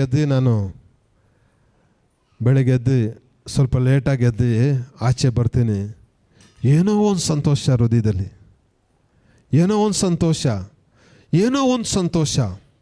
ಏಕೆಂದರೆ ಯೇಸು ಸ್ವಾಮಿ ಒಬ್ಬ ವ್ಯಕ್ತಿಯನ್ನು ಆತನು ಮುಟ್ಟುವುದಾದರೆ ಅವನ ಜೀವಿತದಲ್ಲಿ ಎಷ್ಟೋ ಕೋಟಿಗಿಂತ ಅಧಿಕವಾದ ಸಂತೋಷವನ್ನು ಯೇಸು ಸ್ವಾಮಿ ಉಂಟು ಮಾಡ್ತಾರೆ. ಹಲ್ಲೆಲೂಯಾ. ಏಕೆಂದರೆ ಜಕ್ಕಾಯನೆಂಬ ವ್ಯಕ್ತಿ ಬಹಳ ಸತ್ಯವೇದದಲ್ಲಿ ಬಹಳ ಶ್ರೀಮಂತ, ಬಹಳ ಹಣವಂತ, ಬಡ್ಡಿ ವಸೂಲಿ ಮಾಡುವಂಥ ವ್ಯಕ್ತಿ. ಕೇಳಿದ್ದೀರಾ ಕತೆ ಅವ್ರದ್ದು ಸ್ಟೋರಿ? ನೀವು ಕೇಳಿದ್ದೀರಾ? ಆ ಚಕ್ಕಾಯಿನು ಕುಳ್ಳಗಿದ್ದಾನೆ. ಯೇಸು ಸುವಾರ್ತೆಯನ್ನು ಸಾರುವಾಗ ಆತನು ಮರದ ಮೇಲೆ ಹತ್ಕೊಂಡು ಯೇಸು ಬರುವಂಥ ದಾರಿಯನ್ನು ಕಾಯ್ತಿರುವಾಗ ಯೇಸು ಮೇಲೆ ನೋಡಿ, ಚಕ್ಕಾಯಿನೇ ನೀನು ತಟ್ಟನೆ ಇಳಿದು ಬಾ, ಇವತ್ತು ನಾನು ನಿನ್ನ ಮನೆಯಲ್ಲಿ ಇಳಿದುಕೊಳ್ತೀನಿ ಎಂಬುದಾಗಿ ಹೇಳಿದ್ರು. ಯೇಸು ಅವರ ಮನೆಗೆ ಹೋದರು. ಅವನ ಜೀವಿತದಲ್ಲಿ ಏನಾಯಿತು? ಸಂತೋಷ ಉಂಟಾಯಿತು. ಅವನೇನು ಮಾಡ್ದ? ಅನ್ಯಾಯವ ತೆಗೆದುಕೊಂಡಿರುವಂಥ ಎಲ್ಲ ಬಡ್ಡಿ ಹಣವನ್ನು 4 ಪಟ್ಟು ಹಿಂದಿರುಗಿ ಕೊಟ್ಟ. ಕಾರಣ ಏನು ಬ್ರದರ್? ಕಾರಣ ಏನು ಸಿಸ್ಟ್ರೆ? ಯೇಸು ಅವನ ಹೃದಯದಲ್ಲಿ ಬಂದರು. Hallelujah, hallelujah. ಸಿಸ್ಟ್ರೆ, ಯೇಸು ನಿಮ್ಮ ಹೃದಯದಲ್ಲಿ ಬರುವುದಾದರೆ, ಯೇಸು ನಿಮ್ಮ ಮನೆಯಲ್ಲಿ ಇರುವುದಾದರೆ, ನಿಮ್ಮ ಮನೆ ಒಂದು ಆಶೀರ್ವಾದ ಪಟ್ಟದಾಗಿರ್ತದೆ. ಹಲ್ಲೆಲೂಯಾ. ಯೇಸು ಯೌವನಸ್ಥರ ಮತ್ತು ಸಹೋದರ ಹೃದಯದಲ್ಲಿ ಬರುವುದಾದರೆ ಅವರ ಜೀವಿತವನ್ನು ಯೇಸು ಮಾತ್ರ ಬದಲಾಯಿಸಲಿಕ್ಕೆ ಸಾಧ್ಯ. ನಮ್ಮಿಂದ ಪ್ರಾರ್ಥನೆ ಮಾಡಲಿಕ್ಕೆ ಮಾತ್ರ ಆಗ್ತದೆ ಅಷ್ಟೇ. ಆದರೆ ಬದಲಾಯಿಸುವುದು ಯಾರು? ಯೇಸು. ಹಲ್ಲೆಲೂಯಾ. ನನ್ನ ಜೀವಿತವನ್ನು ಆ ರೀತಿಯಲ್ಲಿ ಎಷ್ಟೋ ವರ್ಷಗಳ ಹಿಂದೆ ತಾಯಿ ಹೋಗಿದಂಥ ಸಭೆಯನ್ನು ನೆನೆಸಿಕೊಂಡು, ಯೇಸುವನ್ನು ನೆನೆಸಿಕೊಂಡು, ಹಾಗೆ ನಾನು ಹತ್ತು ನನಗೆ ಬಂದಾಗೆ ಯೇಸು ಸ್ವಾಮಿ ಇರುವಾಗೆ ಮಾತನಾಡಿ ನನ್ನನ್ನೇ ನಾನು ಅರ್ಪಣೆ ಮಾಡಿ ದೇವರಿಗೆ ಒಪ್ಪಿಸಿಕೊಟ್ಟೆ. ನನ್ನ ಜೀವಿತವನ್ನು ದೇವರು ಬದಲಾಯಿಸಿದರು. ಇದೇ ಜೀವವುಳ್ಳ ಸಾಕ್ಷಿ. ಆ ರೀತಿ ಕಾಲಗಳು ಹೋಗ್ತಾ ಇರುವಾಗ ಸಾಲ ಕೊಟ್ಟವರೆಲ್ಲ ಬಂದು ಕೇಳ್ತಾ ಇರಲಿಲ್ಲ. ಬಂದವ್ರು ಹೇಳೋರು, ಪರವಾಗಿಲ್ಲ. ಏನೇಳಿದ್ರು? ಪರವಾಗಿಲ್ಲ, ನಿಧಾನಕ್ಕೆ ಕೊಡು, ಬಡ್ಡಿ ಬೇಡ ಅಂಥೇಳಿ ಬದಲಾವಣೆ. ಹಾಗೆ ನನ್ನ ಕೆಲಸ ಕಾರ್ಯಗಳಲ್ಲಿ ಮುಂದುವರೆದು ನನ್ನ ಎಲ್ಲ ಸಾಲವನ್ನು ತೀರಿಸುವಾಗೆ ದೇವರು ದೊಡ್ಡ ಕೃಪೆ ಮಾಡಿದರು. ಅನಂತರ ನಾನು ಬ್ಯಾಪ್ಟಿಸಮ್ ದೀಕ್ಷಾಸ್ಥಾನ ತೆಗೆದು ನಾನು ಕೂಡ ಯಾವ ರೀತಿಯಲ್ಲಿ ಮದುವೆ ಆಗಬೇಕಂದ್ರೆ ಈ ರೀತಿಯ ದೇವರ ಮಗಳನ್ನೇ ಮದುವೆ ಆಗಬೇಕೆಂಬುದಾಗಿ ಪ್ರಾರ್ಥನೆಯಲ್ಲಿರುವಾಗ ನನಗೆ ಕೂಡ ಸುಂದರವಾಗಿರುವಂಥ ನನಗೆ ದೇವರು ಜಸ್ಯನ ನನ್ನ ಜೀವಿತದಲ್ಲಿ ಒಬ್ಬ ಸಂಗಾತಿಯಾಗಿ ದೇವರು ಕೊಟ್ಟರು. ಸುಂದರವಾದ ಹೆಂಡತಿ, 2 ಮಕ್ಕಳು, ಸುಂದರವಾದ ಬಂಧು ಬಳಗ, ಸುಂದರವಾದ ಸಭೆ, ಸುಂದರವಾದ ಒಂದು ಐಕ್ಯತೆ, ಒಂದು ಅನ್ಯೋನ್ಯತೆಯನ್ನು ದೇವರು ಇವತ್ತು ನನ್ನ ಜೀವಿತದಲ್ಲಿ ಮಾಡಿದ್ದಾರೆ. ಹಲ್ಲೆಲೂಯಾ. ಇದೇ ಕಾರ್ಯವನ್ನು ನಿಮ್ಮ ಜೀವಿತದಲ್ಲಿ ಕೂಡ ದೇವರು ನಿಶ್ಚಯವಾಗಲೂ ಮಾಡ್ತಾರೆ. ವಾಕ್ಯ ಹೇಳ್ತದೆ, ನೀವು ನಂಬಿದರೆ ದೇವರ ಮಹಿಮೆಯನ್ನು ಕಾಣುವಿರಿ. ನಂಬುವಂಥವರಾಗಿರಬೇಕು, ಬೇರೆ ಕೇಳಿಸಿಕೊಳ್ಳುವಂಥವರಾಗಿ ನಾವು ಇರಬಾರದು. ನಂಬುವುದಾದರೆ ದೇವರ ಮಹಿಮೆಯನ್ನು ಕಾಣಲಿಕ್ಕೆ ಸಾಧ್ಯ. ಪ್ರೇರೆ, ನನ್ನನ್ನು ಕೂಡ ಒಂದು ಜೇಮ್ಸ್ ಆಗಿ ದೇವರು ಬದಲಾಯಿಸಿದ್ದಾರೆ. ಹಲ್ಲೆಲೂಯಾ. ನಾನು ಮದುವೆಯಾಗಿ ಕೆಲವು ದಿನಗಳ ನಂತರ ನಮ್ಮ ಮನೆಯವರಿಗೆ ಬಹಳ ತೊಂದರೆ ಕೊಡ್ತಾಯಿದ್ರು. ನಮ್ಮ ತಂದೆ ಕುಡಿದ್ಬಿಟ್ಟು ಏನಾದರೂ ತಂದು ಮಚ್ಚಿ ತಂದುಬಿಡೋರು, ನಮ್ಮ ಮನೆಯವ್ರನ್ನ ಕಡಿದ್ಬಿಡ್ತೀನಿ ಅಂತೇಳಿ. ನಾವಿಬ್ಬರು ಏನು ಮಾಡ್ತಿದ್ದೋ? ಪ್ರಾರ್ಥನೆ. ನನಗಿಂತ ನಮ್ಮ ಮನೆಯವ್ರು ಭಾಳ ಪ್ರಾರ್ಥನೆ. ಯಾಕಂದರೆ ನಾನು ಹೊರಗಡೆ ಬಿಸ್ನೆಸ್ಗೆ ಹೋದಾಗ ನನ್ನನ್ನು ಒಂದು ಉನ್ನತವಾದ ಮಟ್ಟಕ್ಕೆ ತರಲಿಕ್ಕೆ ಕಾರಣ ನಮ್ಮ ಮನೆಯವರ ಒಂದು ದೊಡ್ಡ ಪ್ರಾರ್ಥನೆ. ಹಲ್ಲೆಲೂಯಾ.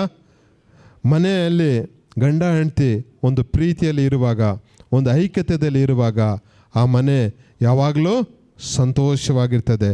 ಬಿಟ್ಟು ಕೊಡುವಂಥ ಸ್ವಭಾವ ಗಂಡ ಹೆಂಡತಿಯ ಮಧ್ಯದಲ್ಲಿ ಬಂದರೆ ಆ ಕುಟುಂಬ ಭಾಳ ಆಶೀರ್ವಾದ ಪಟ್ಟ ಒಂದು ಕುಟುಂಬವಾಗಿ ಇರ್ತದೆ. ಅದೇ ಪ್ರಕಾರವಾಗಿ ಮಕ್ಕಳು ಕೂಡ ತಂದೆ ತಾಯಿ ಒಂದಿಗೆ ಒಂದು ಪ್ರೀತಿ ಐಕ್ಯತೆಯಲ್ಲಿ ಇರುವಾಗ ಆ ಕುಟುಂಬ ಇನ್ನ ಆಶೀರ್ವಾದವಾಗಿ ಇರಲಿಕ್ಕೆ ಸಾಧ್ಯ. ಆ ರೀತಿಯ ನನ್ನ ಜೀವಿತದಲ್ಲಿ ಕೂಡ ನಾನು ಅಂದ್ಕೊಂಡಿರಲಿಲ್ಲ, ಅಂಥ ಒಂದು ಸುಂದರವಾದ ರೀತಿಯಲ್ಲಿ ನನಗೆ ಒಂದು ಕುಟುಂಬವನ್ನು ದೇವರು ಇವತ್ತು ಕೊಟ್ಟಿದ್ದಾರಂದರೆ ಅದು ದೇವರ ಒಂದು ಮಹಾಕೃಪೆ ಆಗಿರ್ತದೆ. ಹಲ್ಲೆಲೂಯಾ.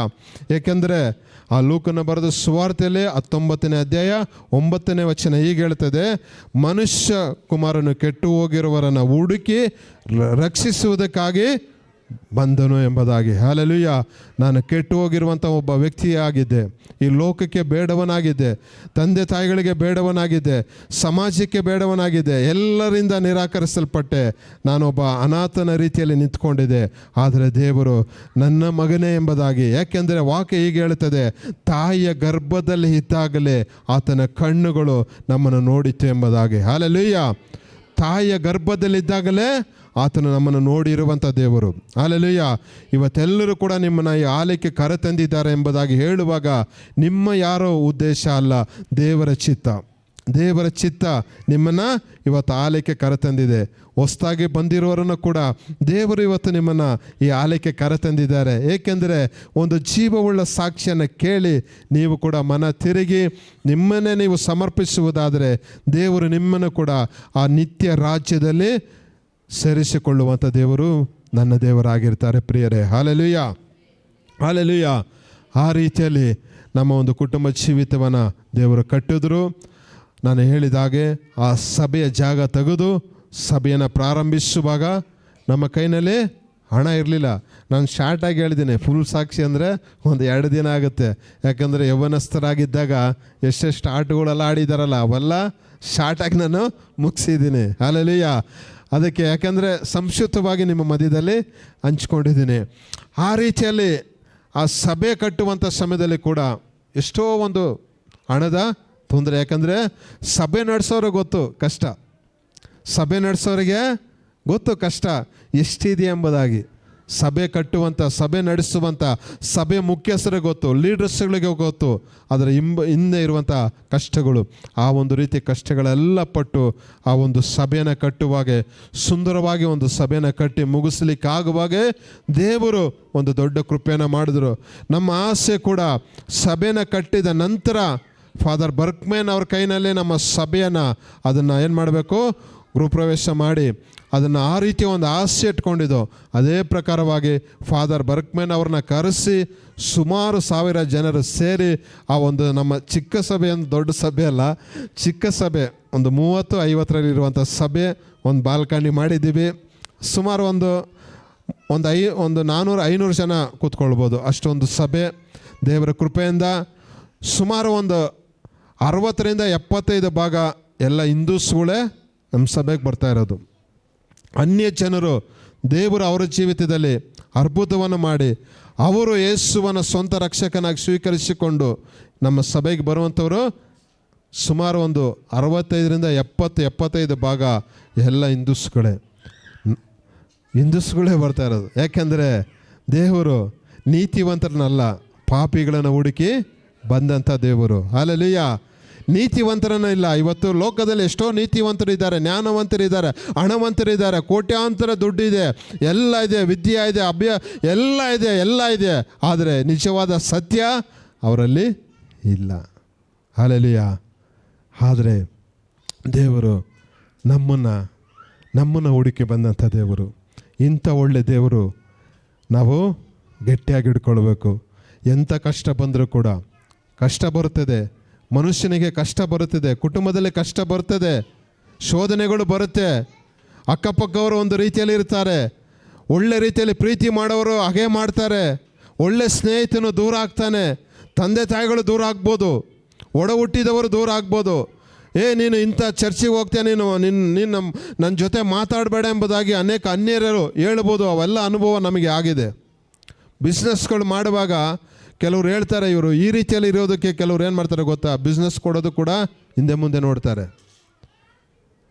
ಆದರೆ ಈ ಲೋಕದ ಜನರು ನಮ್ಮನ್ನು ಹಿಂದೆ ಮುಂದೆ ನೋಡ್ಬೋದು, ಆದರೆ ಪರಲೋಕದ ದೇವರು ನಮ್ಮನ್ನು ನೋಡ್ತಾ ಇರ್ತಾರೆ. ಹಲ್ಲೆಲೂಯ. ಯಾರ ಮೂಲಕವಾದರೂ ದೇವರು ದೊಡ್ಡ ಕಾರ್ಯ ಮಾಡ್ತಾರೆ. ಎಲಿಯನು ಕೂಡ ಬಹಳ ಹಸ್ಕೊಂಡಿದ್ದ, ಸರಿಯಾಗಿ ಊಟ ಸಮಯದಲ್ಲಿ ಊಟ ಸಿಗ್ತಿರ್ಲಿಲ್ಲ. ಆದರೆ ದೇವರು ಏನು ಮಾಡಿದ್ರು, ಕಾಗೆನ ಆರಿಸ್ಕೊಂಡ್ರು. ಒಂದು ವಿಧವೆಯ ಕುಟುಂಬವನ್ನು ದೇವರು ಆರಿಸ್ಕೊಂಡ್ರು. ಹಲ್ಲೆಲೂಯ. ಇವತ್ತು ದೇವರು ನಿನ್ನ ಮತ್ತು ನನ್ನ ಜೀವಿತದಲ್ಲಿ ದೊಡ್ಡ ಕಾರ್ಯವನ್ನು ಮಾಡ್ತಾರೆ ಪ್ರಿಯರೇ. ಈ ಸಭೆ ನಿಶ್ಚಯವಾಗಲೂ ದೇವರು ಚಿತ್ತದ ಮೇರೆಗೆ ಈ ಸಭೆ ಸ್ಥಾಪನೆ ಆಗಿದೆ. ಎಲ್ಲ ವಿಶ್ವಾಸಿಗಳು, ಸಾಧ್ಯವಾದಂಥ ಎಲ್ಲ ವಿಶ್ವಾಸಿಗಳು ಸೇವಕರೊಟ್ಟಿಗೆ ಒಂದು ಐಕ್ಯವಾಗಿದ್ದರೆ ಸಭೆ ಮುಂಬರುವ ದಿನದಲ್ಲಿ ಸಾವಿರಾರು ಜನ ಸೇರುವಂಥ ಒಂದು ಸಭೆಯಾಗಿ ದೇವರು ಬ್ಲೆಸ್ ಮಾಡ್ತಾನೆ. Hallelujah, hallelujah, hallelujah. ಇವತ್ತು ಪಾಲ್ತಂಗ್ಯ ಸಭೆ ಹೇಳ್ತೀವಿ, ಅವರು ಕೂಡ ಭಾಳ ಕಷ್ಟಪಟ್ಟು ಬಂದವ್ರೆ. ಅವರು ಸಾಕ್ಷಿ ಕೇಳುವಾಗ ಹೇಳಿದ್ರು, ಸುಮಾರು 8 ಜನ ಸಭೆಯಲ್ಲಿದ್ದರಂತೆ. ಎಷ್ಟು ಜನ ಇದ್ರಂತೆ? ಇವತ್ತು ಬ್ಯಾಂಗ್ಳೂರು ಪಟ್ಟಣಕ್ಕೆ ಹೆಸರುವಾಸಿಗೆ 2 ಸಭೆ, ದೊಡ್ಡ ದೊಡ್ಡ ಸಭೆ ಇದೆ. 7-8 ಜನ ಇದ್ರಂತೆ. ಬಾಡಿಗೆ ಕಟ್ಟೋಕ್ಕೆ ಕೂಡ ದುಡ್ಡಿರಲಿಲ್ಲ. ಅವ್ರ ತಾಯಿ ಪ್ರೋತ್ಸಾಹ ಮಾಡ್ತಾಯಿದ್ರು, ತಾಯಿ ಅವರಿಗೆ ಬಲಪಡಿಸ್ತಾಯಿದ್ರು, ನೀನು ಸೇವೆಯಲ್ಲಿರು ಅಂತೇಳಿ. ತಾಯಿಯ ಕಣ್ಣೀರು ಪ್ರಾರ್ಥನೆ, ಹೇಗಾದರೂ ನಮ್ಮ 2 ಮಕ್ಕಳನ್ನು ಸೇವೆಯಲ್ಲಿ ನೀವು ಉಪಯೋಗಿಸ್ಕೊಳ್ರಿ ಎಂಬುದಾಗಿ. ಒಬ್ಬರು ದೊಡ್ಡವ್ರನ್ನ ಮಧುರೆ ಭಾಗದಲ್ಲಿ, ಇವ್ರನ್ನ ಬೆಂಗಳೂರು ಭಾಗದಲ್ಲಿ. ಕೆಲವರು ಹೇಳ್ತಾರೆ ಸೇವೆ ಮಾಡುವಾಗ ಬಾಳೆಯನ್ನು ಸಿಪ್ಪೆ ತಿಂದು ಸೇವೆ ಮಾಡಿದ್ದಾರೆ. ಅವರು ಯಾರು ಕೂಡ ಇವತ್ತು ಜನರ ಮುಂದೆ ಲಜ್ಜೆಯಿಂದ ಕೆಟ್ಟು ಹೋಗಲೇ ಇಲ್ಲ. ದೇವರು ಉನ್ನತವಾದ ರೀತಿಯಲ್ಲಿ ಇಟ್ಟಿದ್ದಾರೆ. ಸೇವೆಗೆ ಬಂದಂಥವರು, ಕರೆವಿಕೆ ಮೇಲಕ್ಕೆ ಬಂದಂಥವರು ದೇವರು ಎಂದಿಗೂ ಕೈ ಬಿಡುವಂಥ ದೇವರಲ್ಲ. ಹಲ್ಲೆಲೂಯಾ. ಇವತ್ತು ಚಿಕ್ಕ ನಮ್ಮ ಸಭೆ ನಾವೇ ಸಾಕ್ಷಿ, 4-8 ಜನ ಇದು. ಇವತ್ತು ಸುಮಾರು ಒಂದು 200-300 ಜನ ಮೇಲೆ ಇದ್ದಾರೆ ಸಭೆಯಲ್ಲಿ. ಏಕೆ? ದೇವರ ಚಿತ್ತ. ನಮ್ಮ ಪ್ಲಾನ್ ಏನು ಗೊತ್ತಾ? ನನ್ನ ಆಸೆ 1000 ಜನ ಬೇಕಂತ ದೇವರ ಹತ್ರ ಕೇಳ್ತಾ ಪ್ರಾರ್ಥನೆ ಮಾಡ್ತಿದ್ದೆ. ಎಷ್ಟು ಜನ? 1000 ಜನ ನಮ್ಮ ಸಭೆ, 1000 ಜನ. ಆದರೆ ದೇವರ ದೃಷ್ಟಿಯಲ್ಲಿ 1000 ಕೂಡ ಕಡಿಮೆನೇ, 1,00,000 ಜನ. ಏಕೆಂದರೆ ಅಷ್ಟು ಜನರು ನರಕಕ್ಕೆ ಹೋಗ್ತಾರೆ, ತನ್ನ ಜೀವನವನ್ನು ಕೆಡಿಸ್ಕೊಳ್ತಾರೆ, ಕುಡಿತಾರೆ, ದುಡಿಮೆ ಎಲ್ಲ ಕುಡಿದು ಹಾಳು ಮಾಡ್ತಾರೆ, ಸಿಗರೆಟ್ ಸೇರ್ತಾರೆ, ಪಾನ್ ಪರಾಕ್ ಹಾಕ್ತಾರೆ. ಕೆಲವರು ಯಾವ ರೀತಿಯಲ್ಲಿ ಜೀವಿಸಬೇಕೆಂಬುದಾಗಿ ತಿಳುವಳಿಕೆ ಇಲ್ಲದಾಗೆ ಜೀವಿಸುವಂಥ ಜನರು ಹೇಗಾದರೂ ದೇವರ ರಾಜ್ಯಕ್ಕೆ ಬರಬೇಕು, ದೇವರ ರಾಜ್ಯಕ್ಕೆ ಬರಬೇಕು. ಅವರ ಜೀವನ ಬದಲಾವಣೆ ಆದರೆ, ಇಲ್ಲಿ ನೋಡಿ ಕೃಷ್ಣ ಅಂತ ಸಹೋದರರು ಕೂಡ ಇದ್ದಾರೆ. ಅವರು ಕೂಡ ಹಿಂದೂ ಫ್ಯಾಮಿಲಿಯಿಂದ ಬಂದಂಥವ್ರು. ಇವತ್ತು ನಮ್ಮ ಸಭೆಯಲ್ಲಿ ಒಳ್ಳೆ ವರ್ಷಿಪ್ಪು, ಹಾಡು, ಪ್ರಸಂಗ ಎಲ್ಲ ಮಾಡ್ತಾರೆ. ಸಾಧ್ಯವಾದರೆ ಹೊರಗಡೆ ಸೇವೆನೂ ಮಾಡ್ತಾರೆ.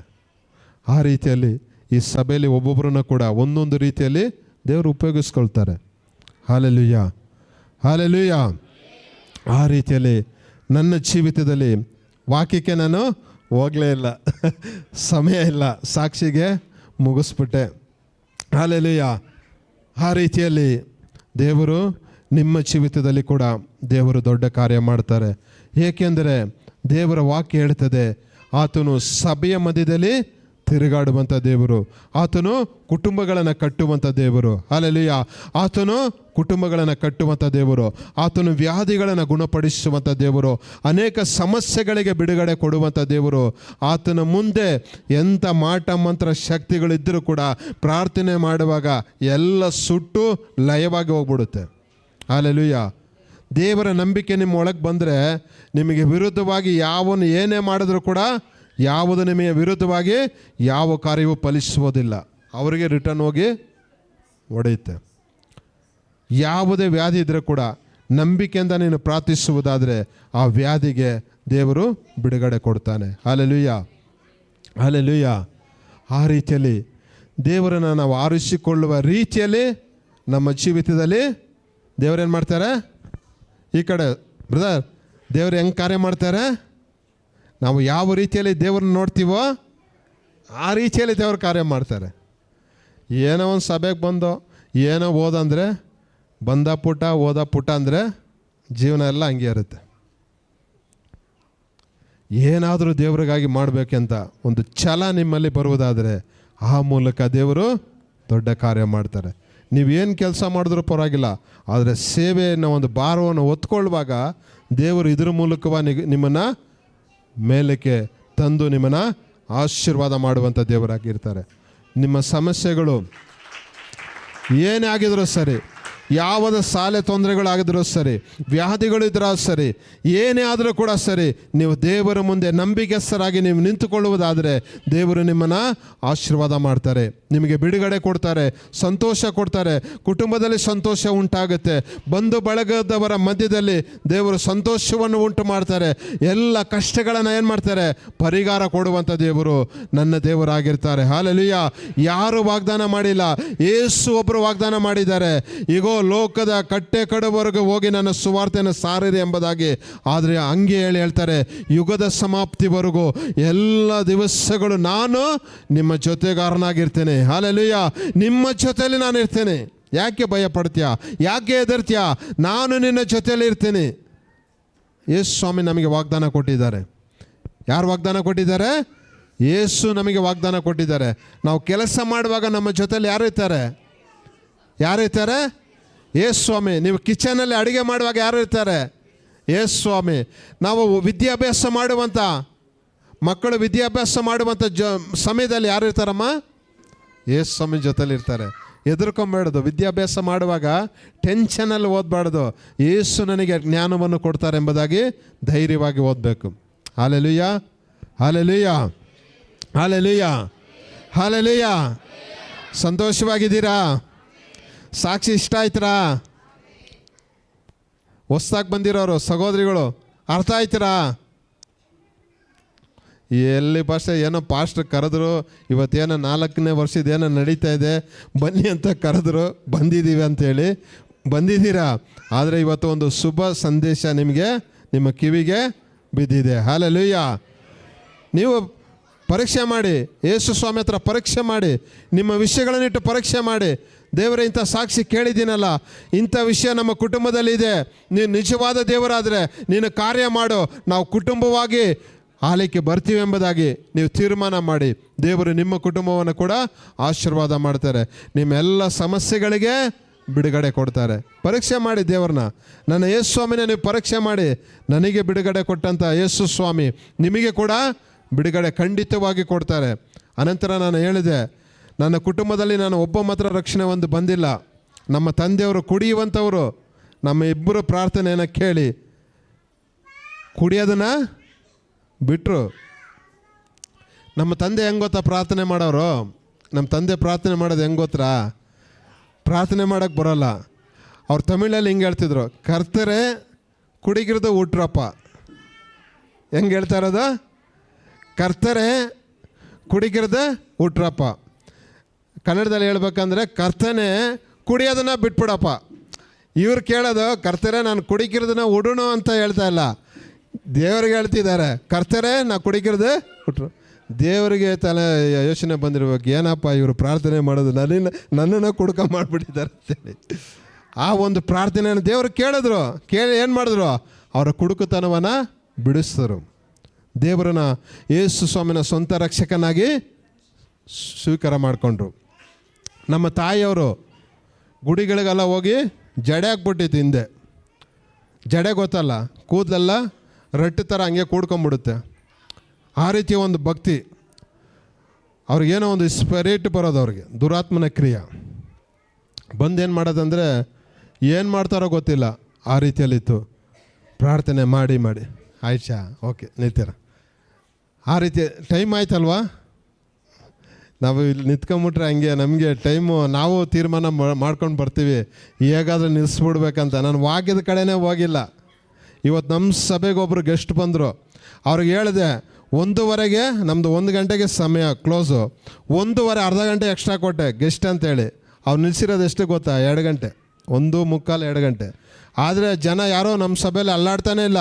ಫಸ್ಟೇ ತೆಗೀರಿ, 5 ಗಂಟೆವರೆಗೂ ತೆಗೀರಿ ಹೇಳ್ತಿದ್ದಾರೆ. ಹಾಂ, ಇಲ್ಲಿ ದೂರ ಅಲ್ಲ, ಬಂದಿರ್ತೀರಾ ಹೋಗ್ತೀರಾ. ನಾನು ಮುಗಿಸ್ಬಿಟ್ಟೆ. ನಮ್ಮ ತಾಯಿಯವ್ರದ್ದು ನಮ್ಮ ಕುಟುಂಬ ರಕ್ಷಣೆ ಎಲ್ಲ ಹೊಂದಿದ್ದನ್ನು ಹೇಳಿ ನನ್ನ ಮಾತನ್ನು ನಾನು ಮುಗಿಸ್ಕೊಳ್ತೀನಿ. ಆ ರೀತಿ ನಮ್ಮ ತಾಯಿಗೆ ಎಲ್ಲ ಜಡೆ ಹಾಕಿತ್ತು. ನಾವು ಪ್ರಾರ್ಥನೆ ಮಾಡಿದೋ, ಅವರು ಕೂಡ ಏನು ಮಾಡಿದ್ರು, ಎಲ್ಲೆಲ್ಲ ಹೋಗಿ ಸಮಾಧಾನ ಸಿಕ್ಕಲಿಲ್ಲ. ಲಾಸ್ಟು ನಮ್ಮ ಹತ್ರನೇ ಬಂದರು.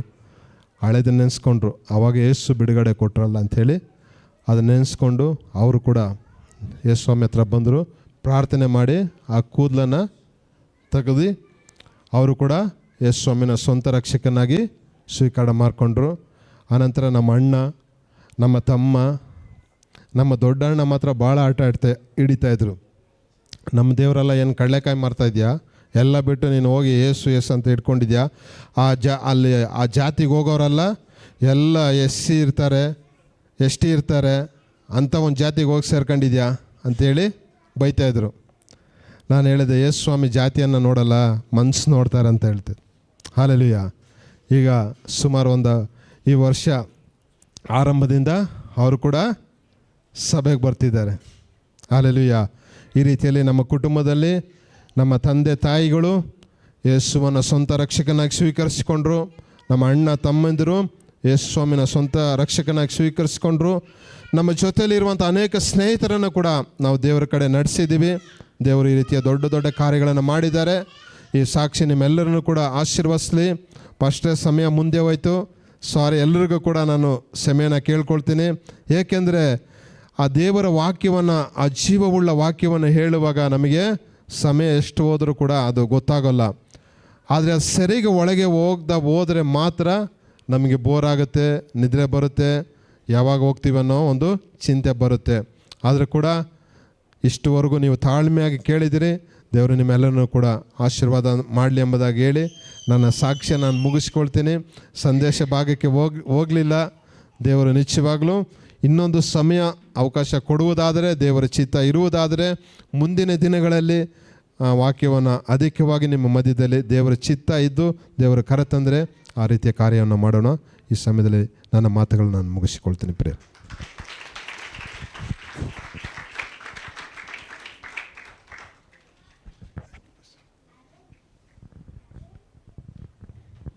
ಹಲ್ಲೆಲೂಯಾ. ಲೇಟ್ ಆಯ್ತಾ? ನಾವೆಲ್ಲ ಬ್ಯಾಂಗ್ಳೂರು ಫಾಸ್ಟ್ ಫುಡ್ ಎಲ್ಲ ತಿಂದು ನಮ್ಮೆಲ್ಲ ಎಕ್ಸ್ಪೀರಿಯನ್ಸ್ ಆயிருக்கிறோம். ತಮಿಳ್ನಾಡು போனா மினிமம் 3 hours பிரசங்கம். கேரளா போனா எப்போ முடியும்னு தெரியாது. ஆரம்பம் டைம் தான் மட்டும் எழுதியிருக்கோம், முடியிற டைமே எழுத மாட்டாங்க அவர். ஹல்லேலூயா. அதனால தான் அவர் ஆசீர்வாதமாக இருக்கிறாரு. தாகம், வேதத்துக்கு வேண்டிட்டு தாகம். எந்த மாதிரி விசுவாசி இருக்கிறாரோ அதே தர சந்தேஷம். ஹல்லேலூயா. ஆழமாய் வசனத்தில் முழுகி பேசியிருந்தா எல்லாரும் தலைமையில போயிடும். எத்தனை பேர் ரட்சிக்கப்பட்டிருக்கிறவங்க இருக்கிறாங்க இந்த இடத்துல? ஹல்லேலூயா. ஒரு 10 பேர் இருப்பாங்க. சிஸ்டர் இல்லைப்பா, நான்சனான்னு எடுத்தவங்க எத்தனை பேர்? இவ்வளோ தான் இருக்கிறீங்க. அப்போது ஒன்லி 20%. இன்னைக்கு மெசேஜ் இருக்கிற 80%ஓட ஜனங்களோட பேசியிருக்கிறாரு. ஹல்லேலூயா. ஏன்னா ஆண்டவருக்கு 20% குறித்து கவலை இல்லை. 80% நீங்கள் இருக்கிறீங்க, உங்களை குறித்து தான் கவலை. 1% இருந்தாலும் உன்னை தேடி வந்திருக்கிறான். ஹல்லேலூயா. புரியுதா? ஆண்டவர் உங்களை நேசிக்கிறா. பாருங்க, இந்த சபையில் எப்பவுமே சொல்லுகிற காரியம் இது சேலஞ்ச் மினிஸ்ட்ரி. கண்டினியூ சபையில் வந்து பாருங்க.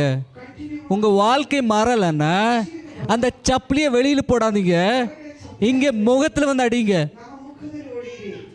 சேலஞ்ச் மினிஸ்ட்ரி ஃபர்ஸ்ட் டைம் சொல்றது கிடையாது, பல வாட்டி சொல்லியிருக்கிறேன். ஹல்லேலூயா. இது ஒரு நாள் திறக்கிற சபை கிடையாது, டெய்லி ஜெபம் நடக்கிற சபை. எப்பளாவது டெஸ்ட் பண்றதுக்காகவாவது நீங்க வந்து பாருங்க. அவர் சும்மே சொல்றாரோ அதை ஜெபிக்கிறாங்களோ. ஹல்லேலூயா. Challenge ministry. உங்க வாழ்க்கை மாறலன்னா, உங்க கஷ்டம் மாறலன்னா அந்த சப்பலி வெளியில் போடாதீங்க, முகத்தில் வந்து அடிங்க. ஹalleluya ஹalleluya இயேசுவை நம்புறோம். நாங்களே மாத்திருக்கிறாரு, உங்களே மாத்துவாரு. ஹalleluya. கடை பிரச்சனை இருக்குல்ல, எத்தனை பேருக்கு இருக்கு கடை பிரச்சனை? உயர்த்துங்கப்பா கையை. எல்லாரும் அம்பானி ஆகி எல்லாரும் ஹalleluya இருக்கல்ல. பாருங்க, சின்ன குழந்தை கூட இருக்குது கடை பிரச்சனை. ஹalleluya. கடை இருக்கிறது பாருங்க. இயேசு விடுதலை கொடுத்தாரா இல்லையா? சரி, நான் அதிகம் நேரம் எடுக்க மாட்டேன். பிரியாணி ஸ்மெல் அடிக்கிறது தாங்க முடியறது இல்லை, கேஸ்ட்ரிக் ஆகிடும். நம்ம சீக்கிரம் முடிக்க போகிறோம். இந்த நல்ல நாளில் இன்னொரு காரியக்கிரமம் வச்சிருக்கிறோம். அது யாரும் அனௌன்ஸ் பண்ணலை, ஏன்னா நாங்கள் கிஃப்டில் எதிர்பார்த்தது கிடையாது. என் பிள்ளைகள் பிறந்திருக்கிற அவருக்கு பேர் வைக்கல. பாஸ்டர் வில்லியம் அவர் நம்ம மத்தியில் இருக்கிறாங்க. ஹalleluya. ரேஷ்மாவுக்கு தங்கமான ஒரு பையனை தேடி கொடுத்துருக்கிறாரு. அவர்